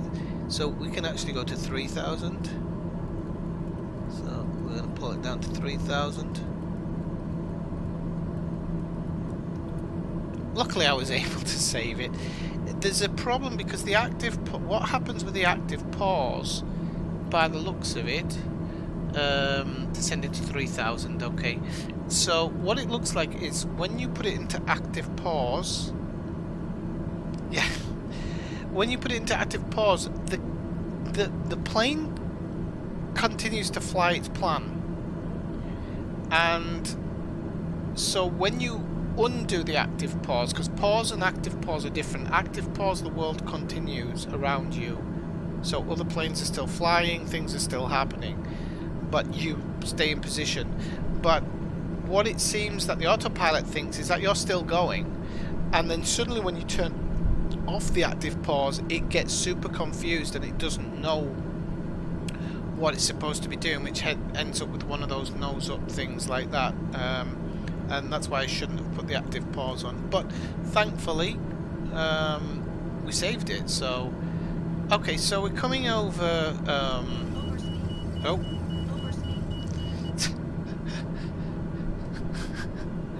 Overspeed. I wasn't paying attention to anything here. Right, luckily, I wasn't overspeeding too much. Okay, I have to have a little bit of thrust. Okay, let's concentrate. So. Maintain present heading and altitude. Expect vectors ILS runway 22 approach W4. Well, there is actually you can autopilot it. So I can go to my co-pilot here, and I can give him. I'll pull this down. I can give him control of the aircraft, and he will fly it. He'll fly it to landing if he can. Okay, so the altitude holds come on at 3,000, and this is lovely. Look at this. So that little bump there means that I've gone past the 3,000 mark, and I'm still dropping, and I don't know why this is happening. He is flattening out, but he's doing it at the last bloody second. And again, I don't know why that's happening at all. There's no reason for that to be happening at all. He's pulling the nose up now. So I've totally balls this approach up. I shouldn't have gone to the toilet. I was doing everything perfectly. So let me just get that back up so I can at least get an idea of what's going back on now. Maintain present heading. Okay, there's no... Yeah, we're climbing now, mate. Climb and maintain 3,000 feet, altimeter 29.902. Climb and maintain 3,000 feet W4M78. Okay, so we're getting back up now. I think it's just because of my speeds. I wasn't controlling my speeds properly. So yeah, the autopilot will it'll fly it and land it as long as you don't go into active pause. If you go into active pause, he does the same as the autopilot. In fact, he does worse at some points, but it is what it just... Right, so we're climbing at a rate of 1,200 feet here because it's trying to get us back up to 3,000 just so we're on the correct approach. To be honest with you, if we come in slightly low, because we are going to... Well, I don't think we are. I think we're going to make 3,000. When we started on final, we could have adjusted it, but... Because I honestly, I come off autopilot probably earlier than I should when I come into land. And I was saying it earlier in the video that it's because some of the videos I watch, the pilots come off the autopilot much earlier. Because when I've read it before about using the nav all the way in, it kind of says you turn off the autopilot not far out from landing and just, you know, when you're 500 meters above the ground, then you turn it off and you just guide it in. But I don't know, I prefer doing it kind of the old-fashioned way and taking it all the way down, because it just I feel like I have a bit more control. I think once I get used to setting up proper ILS, I don't know whether you can do a proper ILS in this, because it hasn't. I don't know how you set the FMC up in here. There is a way of doing it. You can probably get it to navigate itself pretty much down. Oh look, we've got a plane actually. If this plane makes a turn at Yeoman, W4M78, you're 14 miles northeast of Lake did he? Oh, did he just disappear off the map? Disappeared off the map. Contact tower on So we should be able to see Manhattan somewhere Heading and altitude. over there. I don't think we can exactly see it, unfortunately. I think it's too far, and we can't see Coney Island either, unfortunately. Well, it gave you something to look at, but at least, you know. Runway 22 approach. Altimeter 29er decimal 9er 2 wind 284. Cleared ILS runway 22 approach. Okay, so we're cleared to ILS runway 22, and that's it now. We'll just let it do the final turn. We'll start bringing this speed down because we are going quite fast. Oh, look at that, the wings are clean. The de-ice has been doing its job. Okay, so we're making our final turn now. So again, you want to be watching, I'm going to turn that off because I don't need that. You want to be looking, come on. You want to be looking at this and this. Okay, these are the two important things when we're coming into land. So I'm going to just straighten my chair up a little bit. Oh, I've lost some serious frame rates here, I think. I don't know whether it's a frame rate or it's just the turn.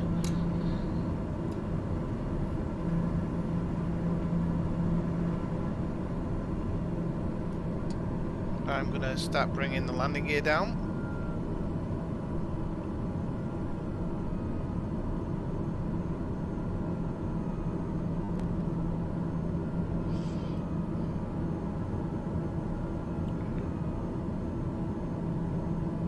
Got 3 green.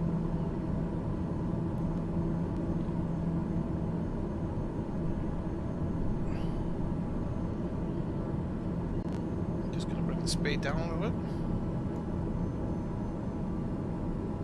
Hey Dave, how's it going? Didn't see your first message, Dave. Sorry.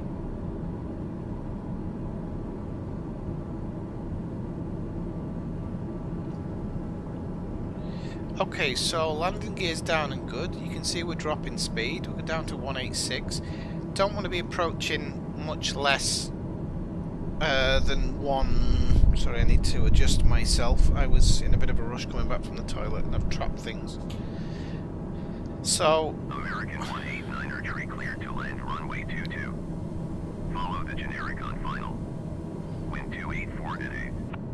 So I'm just going to check the barometric pressure, make sure it's all set correctly. Okay, yeah, that's set right. American 189er tree.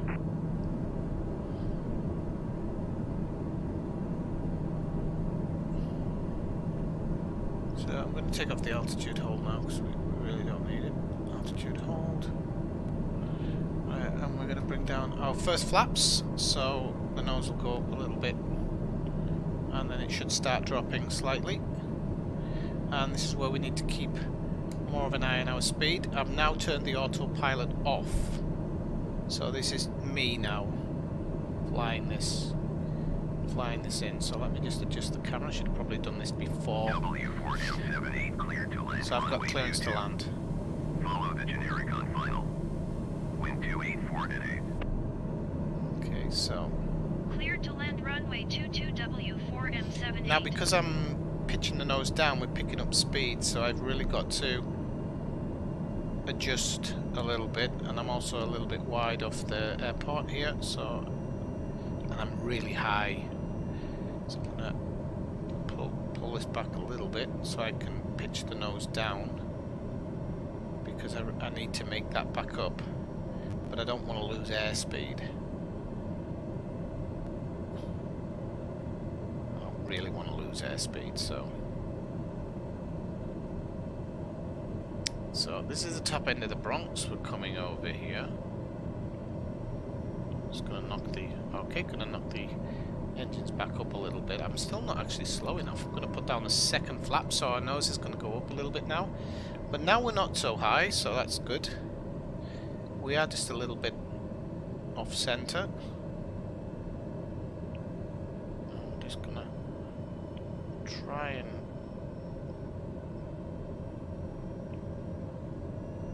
saying I'm too fast, but I'm actually not coming in too fast at all. At all.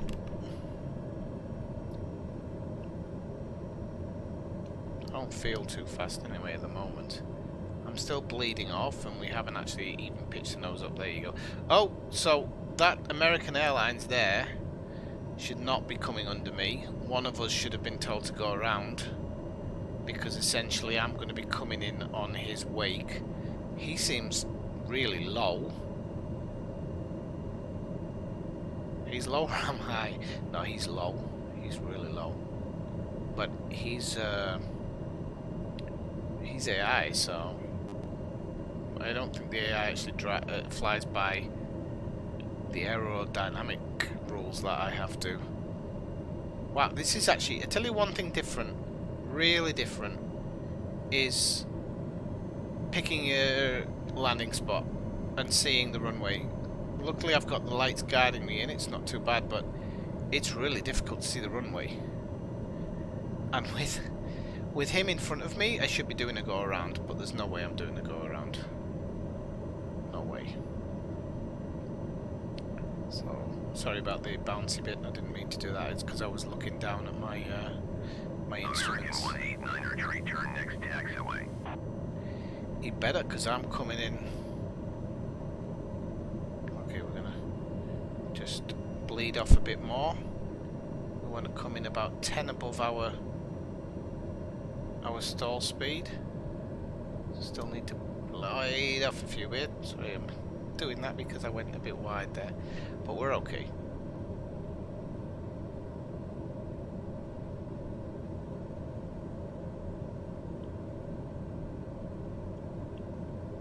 Okay, I'm just gonna pull the nose up slightly.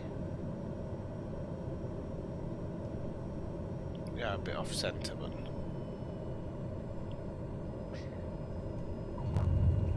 okay. And we are down. I came down slightly harder than I would have liked there. W4M78 exit runway when able.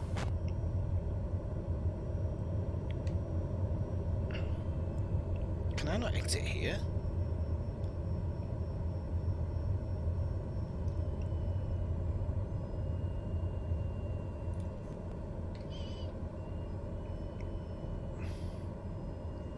Yes, I can. I don't see why I can't exit here. W4M78 contact ground on 121.85.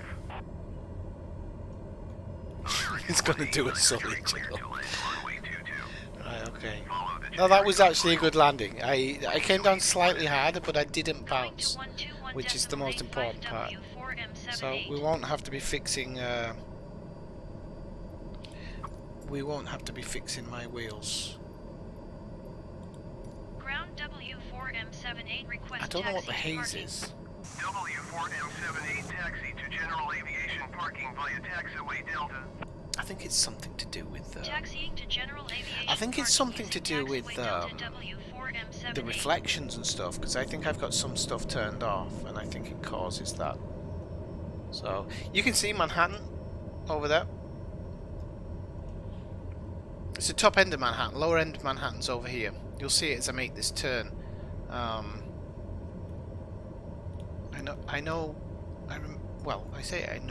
remember Queens quite well. So you can see like all Manhattan there. You can definitely see the Empire State, and you can see that really thin apartment building. I don't know what its name is. Apparently the most expensive, has the most expensive, let me just use this one here, I think it is. This thing here has the most expensive penthouse in New York. Oh, I like the frost on the ground. It's pretty cool. I like the fact that there's frost in some places and it's completely dry in others. This electric thing here, they had a big explosion just after I left. People thought there was a UFO attacking.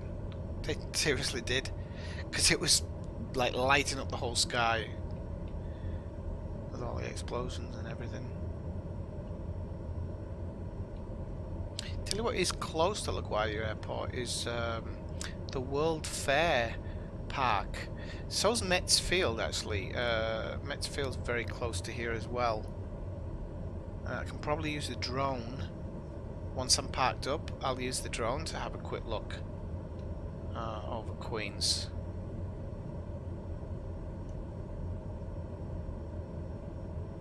It wasn't that bad.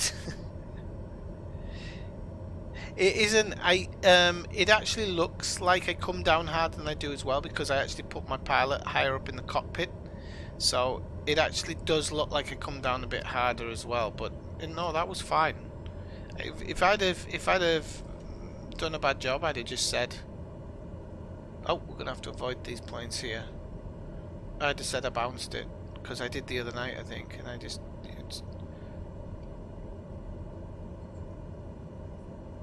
But we'll see. I mean, when I start turning all the crash stuff off, maybe it'll tell me you've crashed every time.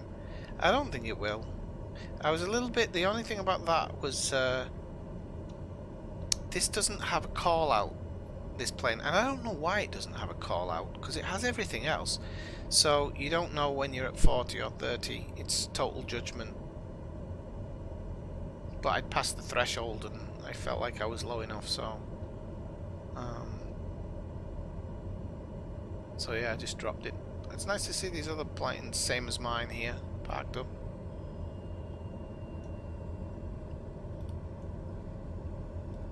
Oh, where did he come from? Gotta make sure I don't smack into him. The only other thing as well is you see the water, I'm pointing, you see the water comes right up to the airport, which it obviously doesn't in real life. There's a fence and stuff in the way. They need to fix all that, because LaGuardia's not too bad, but there's other airports which I think are official airports, and they know where the airport limits are from when they put them in the game, because they kind of hand drew a lot of them.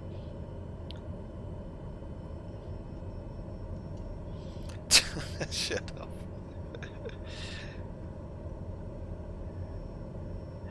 Ellen's guy, you forget I've seen your landings. He who lives in a glass house should not throw kidney stones. I've seen your landings.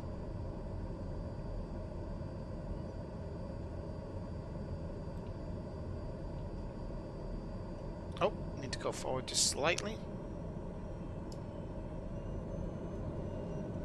Just give it a little burst. Okay, thanks very much. So he's given me the thing there. I'm going to turn off the engines. Turn off the master caution as well, because they're both going to be shouting at me. Okay, cool. So what I'm going to do is I'm going to actually go outside. Oh, there's another airplane taking off, and we're going to use the drone cam here. I was playing around with the drone cam, and it moves a lot Well, it did move a lot faster. I think it's that button. Maybe twice.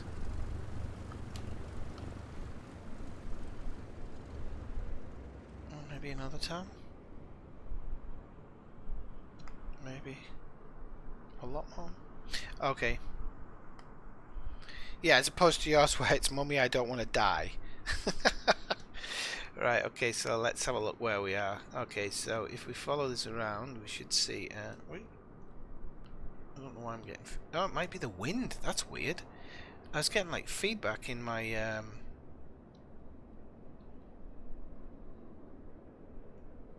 There's Metsfield.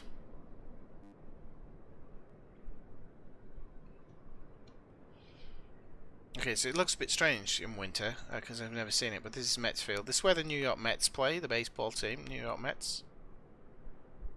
Really close to the airport. That's all the parking, so why are those lines there, I don't know. It's pretty cool that it's put it, City Field it is. I don't know, I think I call it Metsfield, so it's actually called City Field.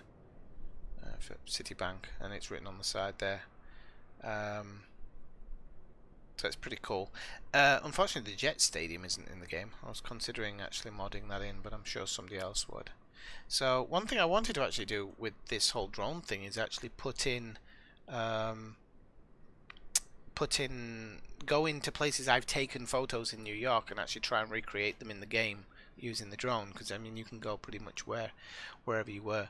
Across the way here, there's this it has a really weird train station here. Well, no, it's not weird. I couldn't. Oh, there's they've got trucks going through the train station, and cars going through the train station. You come out over here. I'm gonna actually. I'm gonna be honest with you. I'm gonna change the weather because I think this actually spoils it a little bit. It's spoiling the game a little bit. So yeah. So this is Mets Field, and that's where the New York Mets play baseball. We have... Oh, what's happened here? Oh, have I had a lockup of the game? Of my computer? I don't know what it is. I can still hear stuff. No, no, okay, the game locks up sometimes a little bit, so... this is the Queen's Shopping Mall here. I've forgotten the name of it here. I've forgotten the name of it, but... so this is the train station where all the trains come at night. And they all get cleaned out from the metro system. It's pretty cool. And see these stadiums here, this is where they have the US Open, right across from Mets Field. So, oh, I'm getting a little bit of feedback in my stick. So yeah, this is where they play the US Open. And then this is, I've forgotten the name of the park now. The park has a name, but it's where they had the World Fair. And if you've ever seen Men in Black or the beginning of King of Queens, you will recognize this globe here. Oh, you recognize this globe here. It's not a very good rendition of it, actually. They didn't do a very good job. Pretty shite. Doesn't look that bad in reality.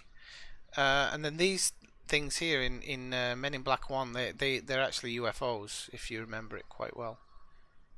You probably all should. And then this thing, it had a fair thing inside, but you can't actually go in. You can't actually go inside of this, unfortunately. It's all kind of, it's really strange. It's all derelict. There's no preservation in it. It's really strange because it's a New York. It's kind of one of the iconic things of New York, but it's kind of derelict. It's really weird. I thought they'd have taken better care of it. Here's Bolton Lake. Well, it's not just a Bolton Lake, it's a lake. You can get ice cream in that cafe there. We walked a long way. Ellis guy, you think you walked a long way? We walked all the way from City Field here. We walked through this park all the way through here. I mean, this isn't even the end. Oh, it's a bit of a stall, huh? Again, walked all the way down here. Oh, we hadn't even finished. So you thought you had it bad that day? I can't believe how far we walked when I look at this, actually. It's crazy. Catch it crazy. We came over this bridge here, the second bridge. This is why I say you can IFR this game totally. You can spot everything. And we actually walked along a side road that went along here. I'm going to see if I can remember the exact part, because we started zigzagging at some point and going through. Yeah, I'm losing a lot of frame rate here. Okay, yeah, so we zigzag through here, because again, this is craziness, but I can immediately see the bar we went to. It's mental. And this bar has, before I say it, before I get there, just to prove it to you, the bar has a beer garden in the back, right? Yeah, I was very surprised. This is the bar here, and you see there, it looks like a basketball court, but it isn't a basketball court. It's a beer garden, and they have a basketball game. And then I think this one here, I'll do this one. This one here is the other bar we went into, because we came out of this one, and we either went into here or into here. I really don't remember. No, we went into here because there's a liquor store here. I bought a bottle of whiskey, and then this is the entrance to the metro here. So this is what I mean when this game, you can totally IFR everything. It's crazy. It's crazy. It's absolutely crazy. Look at the Manhattan skyline there. Look at it, every single building, but not just in Manhattan, in Queens as well.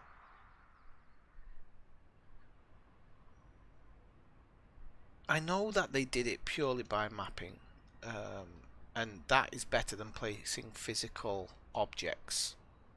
So all of this is kind of just a mapped photo, and this is not a physical object, you know. New York, they're all physical objects apparently. Well, most of them are, with the mapping on top. These are not. These are just like AI things, half of them.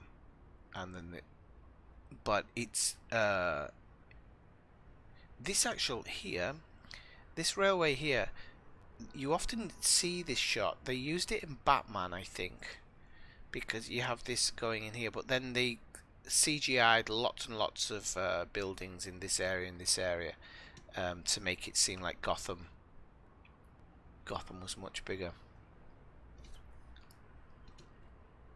But this is a really strange railway to travel along this one. Well, it's part of the metro, but it fucking takes forever to get down there. And over here, I'll go over in this direction a little bit, because this is, when you see this position of it compared to how you think it is in movies,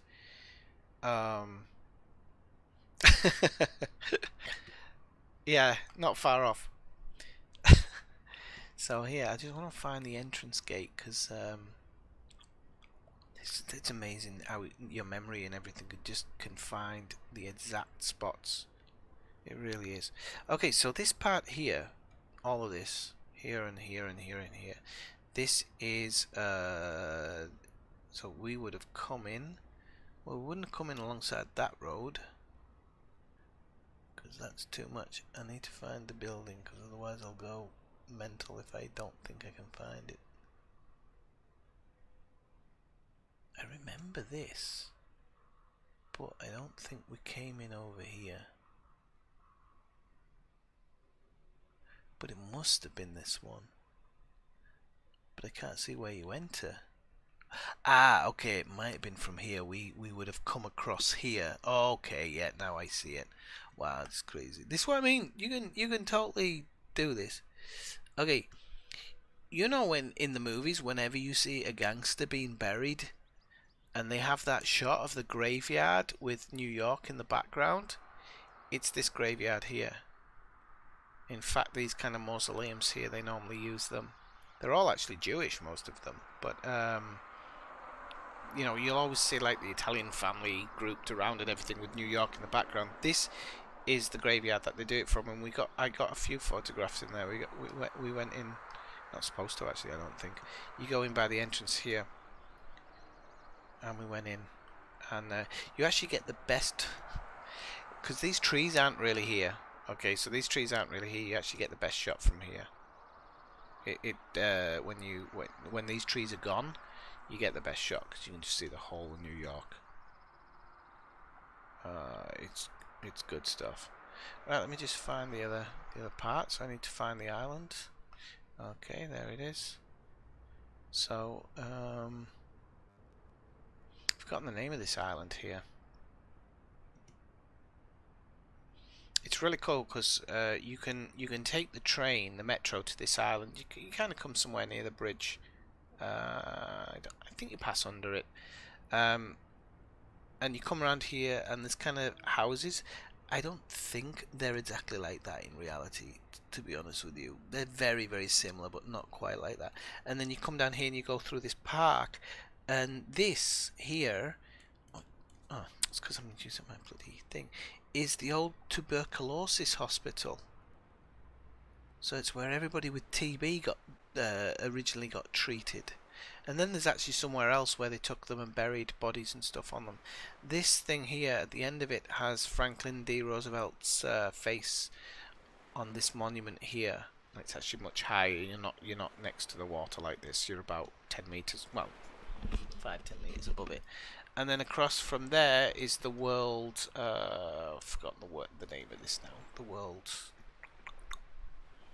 The World Something Centre, you know, where all the politicians meet and talk about the state of the world and whatnot. And it's really nice going past here, but this is like all derelict, this hospital. Again, no trees here. The game seems to have a plethora of trees in it. You can see where the mapping hasn't worked. So what it's actually done here, because it doesn't know what to do with it. This here, look at the cars going across the river. This is actually I don't know what you call it, like a cable car station, and the cable car takes you over from the island to Manhattan. Flying cars, and the actual other side of it is there. That's not actually where you go in though. It's somewhere down there that you actually go in. So yeah. Which was the one I was pointing out earlier? I was pointing out that the stick thin building, this one. This is the one with the most expensive penthouse in New York. Okay, so let's see. This is the power station just near our hotel, so I should be able to spot where the hotel was. So you'd come in over here. Wait. I'm going to go up a little bit just so I can try and spot exactly where it would have been. Okay, yeah. So, it's crazy. Because I didn't know where it was at first. So, our hotel would have... I don't know exactly where the...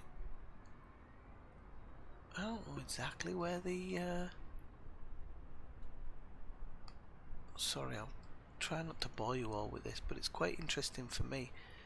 That's it, isn't it? Okay, so that yeah, okay, it is, yeah. So this is subway entrance here. This is where the escalators go down, and this is like a lift part of it, I think. This place was sketchy, and then you'd walk down here. This was sketchy as fuck. This place, it really was. So walk down here. This is a hotel. I can't remember the name of the hotel now. This is like a car wash. I want to find the corner shop, and then there's like a corner shop. I'm guessing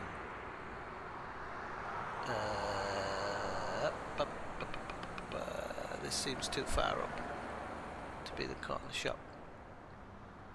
No. Okay, so it would have been here, somewhere down here. Where the hell is it? It's there, isn't it? They've put a tree in the way of it. Okay, this place here, yeah. Okay, because I can see this corner shop here was shady as hell. People buying cigarettes in singles. Like, the guy was dead nice who owned it, like.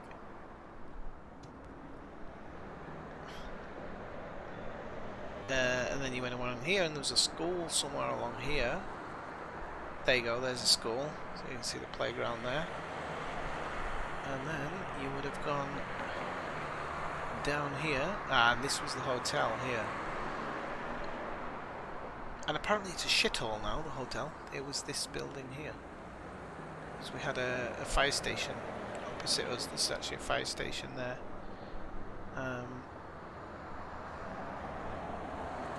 And it was a nice hotel. I didn't actually think it was that bad. The only thing I didn't like about it was in the advertisement. It said it had a roof bar, and they've never had a roof bar, ever. So they do these photos that make it look like there's a roof bar there, but there actually wasn't. They just literally put tables and chairs on the roof for the photo and sold it as having a roof bar, and then just said, "Oh, it's closed at the moment," but it never had a roof bar. But I suppose it got the punters in, didn't it? So, and yeah. So this game is crazy how you can just how you can VFR it so easy. How you can just immediately see something. Like I'll show you a couple of buildings just before. A Lucy, that's it. They were selling Lucy's. I actually knew that. I'd just forgotten. But yeah, Lucy Coles. That's what they were selling. Lucy Coles. Let's have some guy come up. Lucy Cole. Okay, so if anybody's ever watched Home Alone 2, this is the Celebrity Ding Dang Dong Plaza Hotel. Yeah. Is that the rule? That's the Celebrity Ding Dang Dong Plaza Hotel. It used to be owned by Trump, but it's not owned by Trump anymore. And as I said, they've done a really good job with New York. It's crazy. I mean, if you get close up, it's not good. If you get close up, it's not good. But if you don't get too close, it's alright. This is Trump Tower. This big black one here. But they haven't got the name Trump on it. I don't know if they've wiped it off as some political statement. I don't know, but it does. It is in pretty big golden letters. I forget the overlay. It's pretty big golden letters down here. Like it says Trump. So I'm going to take off the VFR map just so you can see a bit better here. I'm going to give Elsgar flashbacks here, and Elsgar will tell me if I'm right or wrong when I do this. This building here. This is the building from the end of Ghostbusters. So this is Dana Barrett's apartment. Obviously in the film they used a matte painting to make it look higher. It actually, the actually final part of the movie, because it was obviously done on a set, but they did kind of base it off the top of this. So it does look right. That's the church that the Marshmallow Man stands on. Just there. He actually comes from that direction, down that street, and then steps on the church there. And here, you can't really see it very well, is the restaurant where Lewis runs across and gets eaten by the dog. This is called something on the park. I always forget its name. So ourselves and Elsgar, I can't even remember where we got off in Harlem, Elsgar, to be honest. But what we're going to do is we're going to try and find that spot that we sat. You remember the little spot that we sat in and had a conversation? I think it was the first time we'd sat down and had a proper conversation, because I don't know if it's loading or something, because I'm getting some strange feedback in my so I walked Elsgar through a lot of this. We didn't do the whole of Central Park. He makes out that we did the whole of Central Park. We didn't. We actually came out somewhere. Do you know, we could... I can't really remember exactly what the outside of the building looked like. Oh, actually, I don't know. Oh, I know which ones you mean, and I don't think is that place in New York, or is it in Chicago? I know it's often used in New York, but I wasn't sure if the actual place is in Chicago. I know which place you mean, because they used it in it was Duncan's Toy Chest in Home Alone 2, but I don't think it's in New York, that place. They say it is, but I don't think it is. So yeah, so myself and Elsgar, we plonked ourselves down more or less. I think it was like, would have been somewhere around here. I think there's too many trees, Elsgar. It would have been here. You see where this is? There would have been some benches here. I'll see if I can get it down a little bit low, see if you can see them burn in. But these trees aren't all here, there's not that many. But I think this is where we sat down, because we were overlooking this lake for sure. because I took a photo of the boathouse here. But again, there's way too many trees here. And then in the evening, whoops. Now I always get Martin Luther King Boulevard mixed up. It's either this or the parallel one. But we were quite a long way up, weren't we? Oh, I don't know. I honestly don't know if I'll be good enough to spot that restaurant, you know.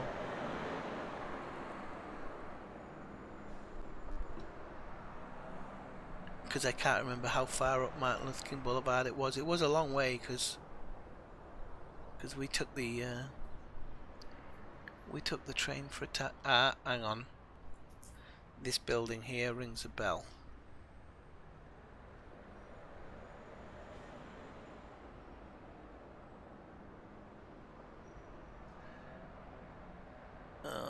Yeah, that building definitely rang a bell there.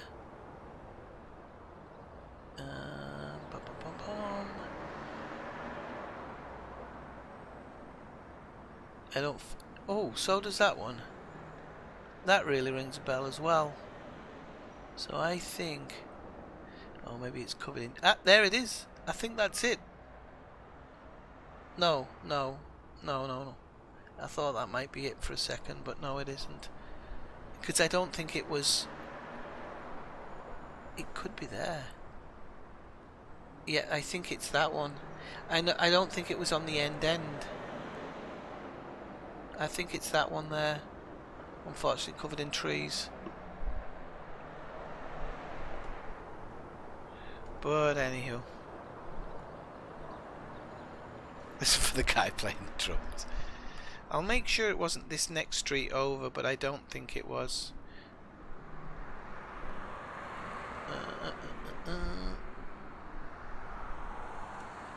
Oh, I don't know though. Let me just check. So the reason I say I don't know is because the pavements look a bit wider on this side, and you remember how wide the pavements were? But no, it can't be on this side because I wouldn't have recognised that other church on that other street. And we didn't walk past any big blocks of flats like that, did we? No way. No, it wasn't this street. That church I would have recognised. No, so it was on the other one. This might be where we got the train to and then walked down towards Central Park. Yeah, Jess, somebody is actually, I've got a mod in it at the moment because it makes the trees a little bit shorter, but there's just way too many trees. Way too many. I mean, you can see here, this is a main street. And it's got them in the middle, like in the road. So, I guess in the update, I mean, for example here, I can tell you right now, this is actually pretty crazy. This is a main street that goes around Central Park, and it's bare. There's no trees there. There's no trees there. And where's the last place I'm going to show you? Over here is the university. Oh yeah, and this part here is where it's from Ghostbusters. Actually, you see at the very beginning of Ghostbusters. Now this building is not here; it's steps, and the AI has, for some reason, put a building in there, but there's actually steps going in there. And there's a statue here, and at the very beginning of Ghostbusters, the statue is kind of looking down. You are behind the statue, and you're looking at that building right there. And then when Pete Veitman and Ray Stantz are having a conversation about setting up the Ghostbusters and they're drinking from the whiskey bottle, that is exactly here. Oh, I can't get it.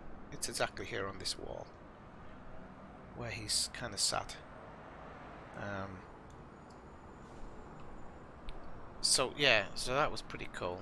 Very busy university. Yeah, so there's kind of steps here, and then there's some more steps here, but it doesn't recognise them as steps, and it put that in. Anywhere else I can show you? That's kind of last second.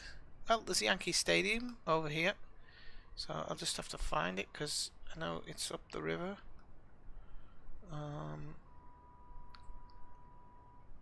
Because I actually got the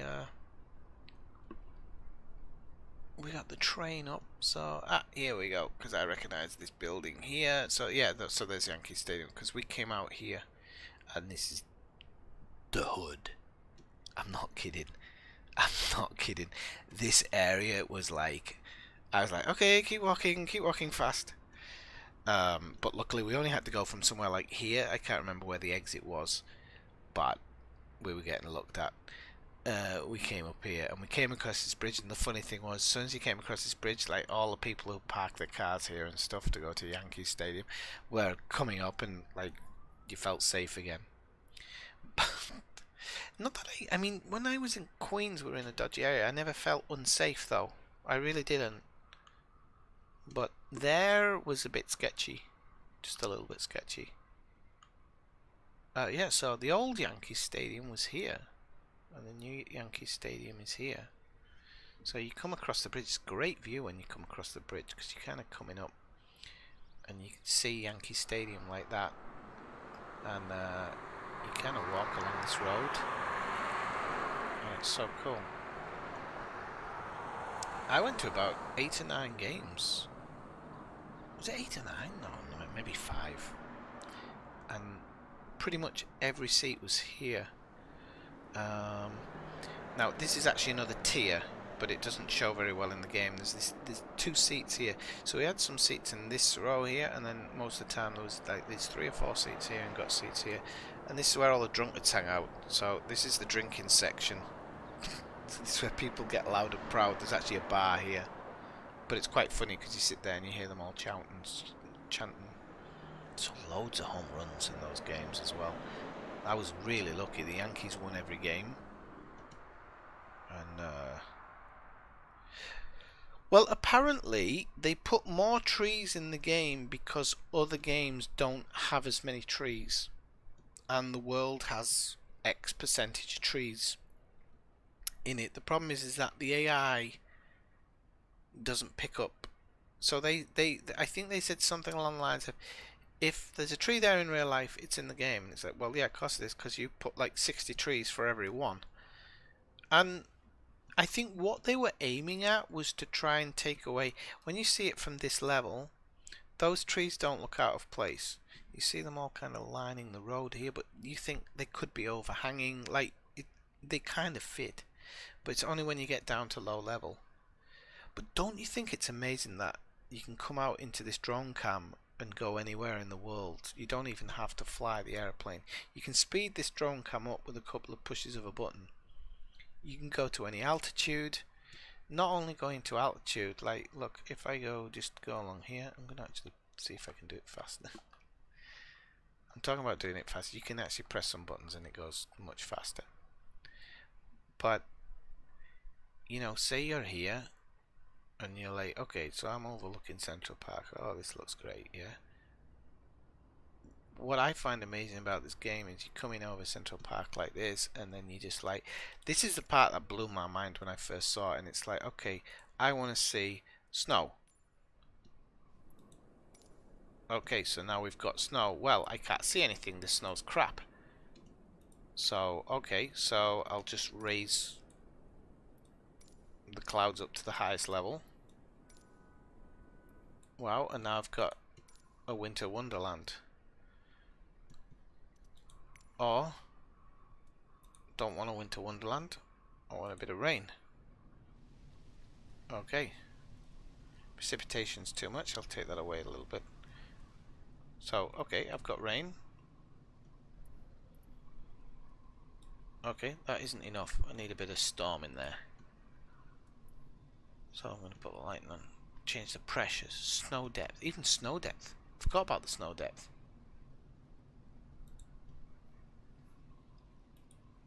Oh, it's changing the weather and everything, and it's just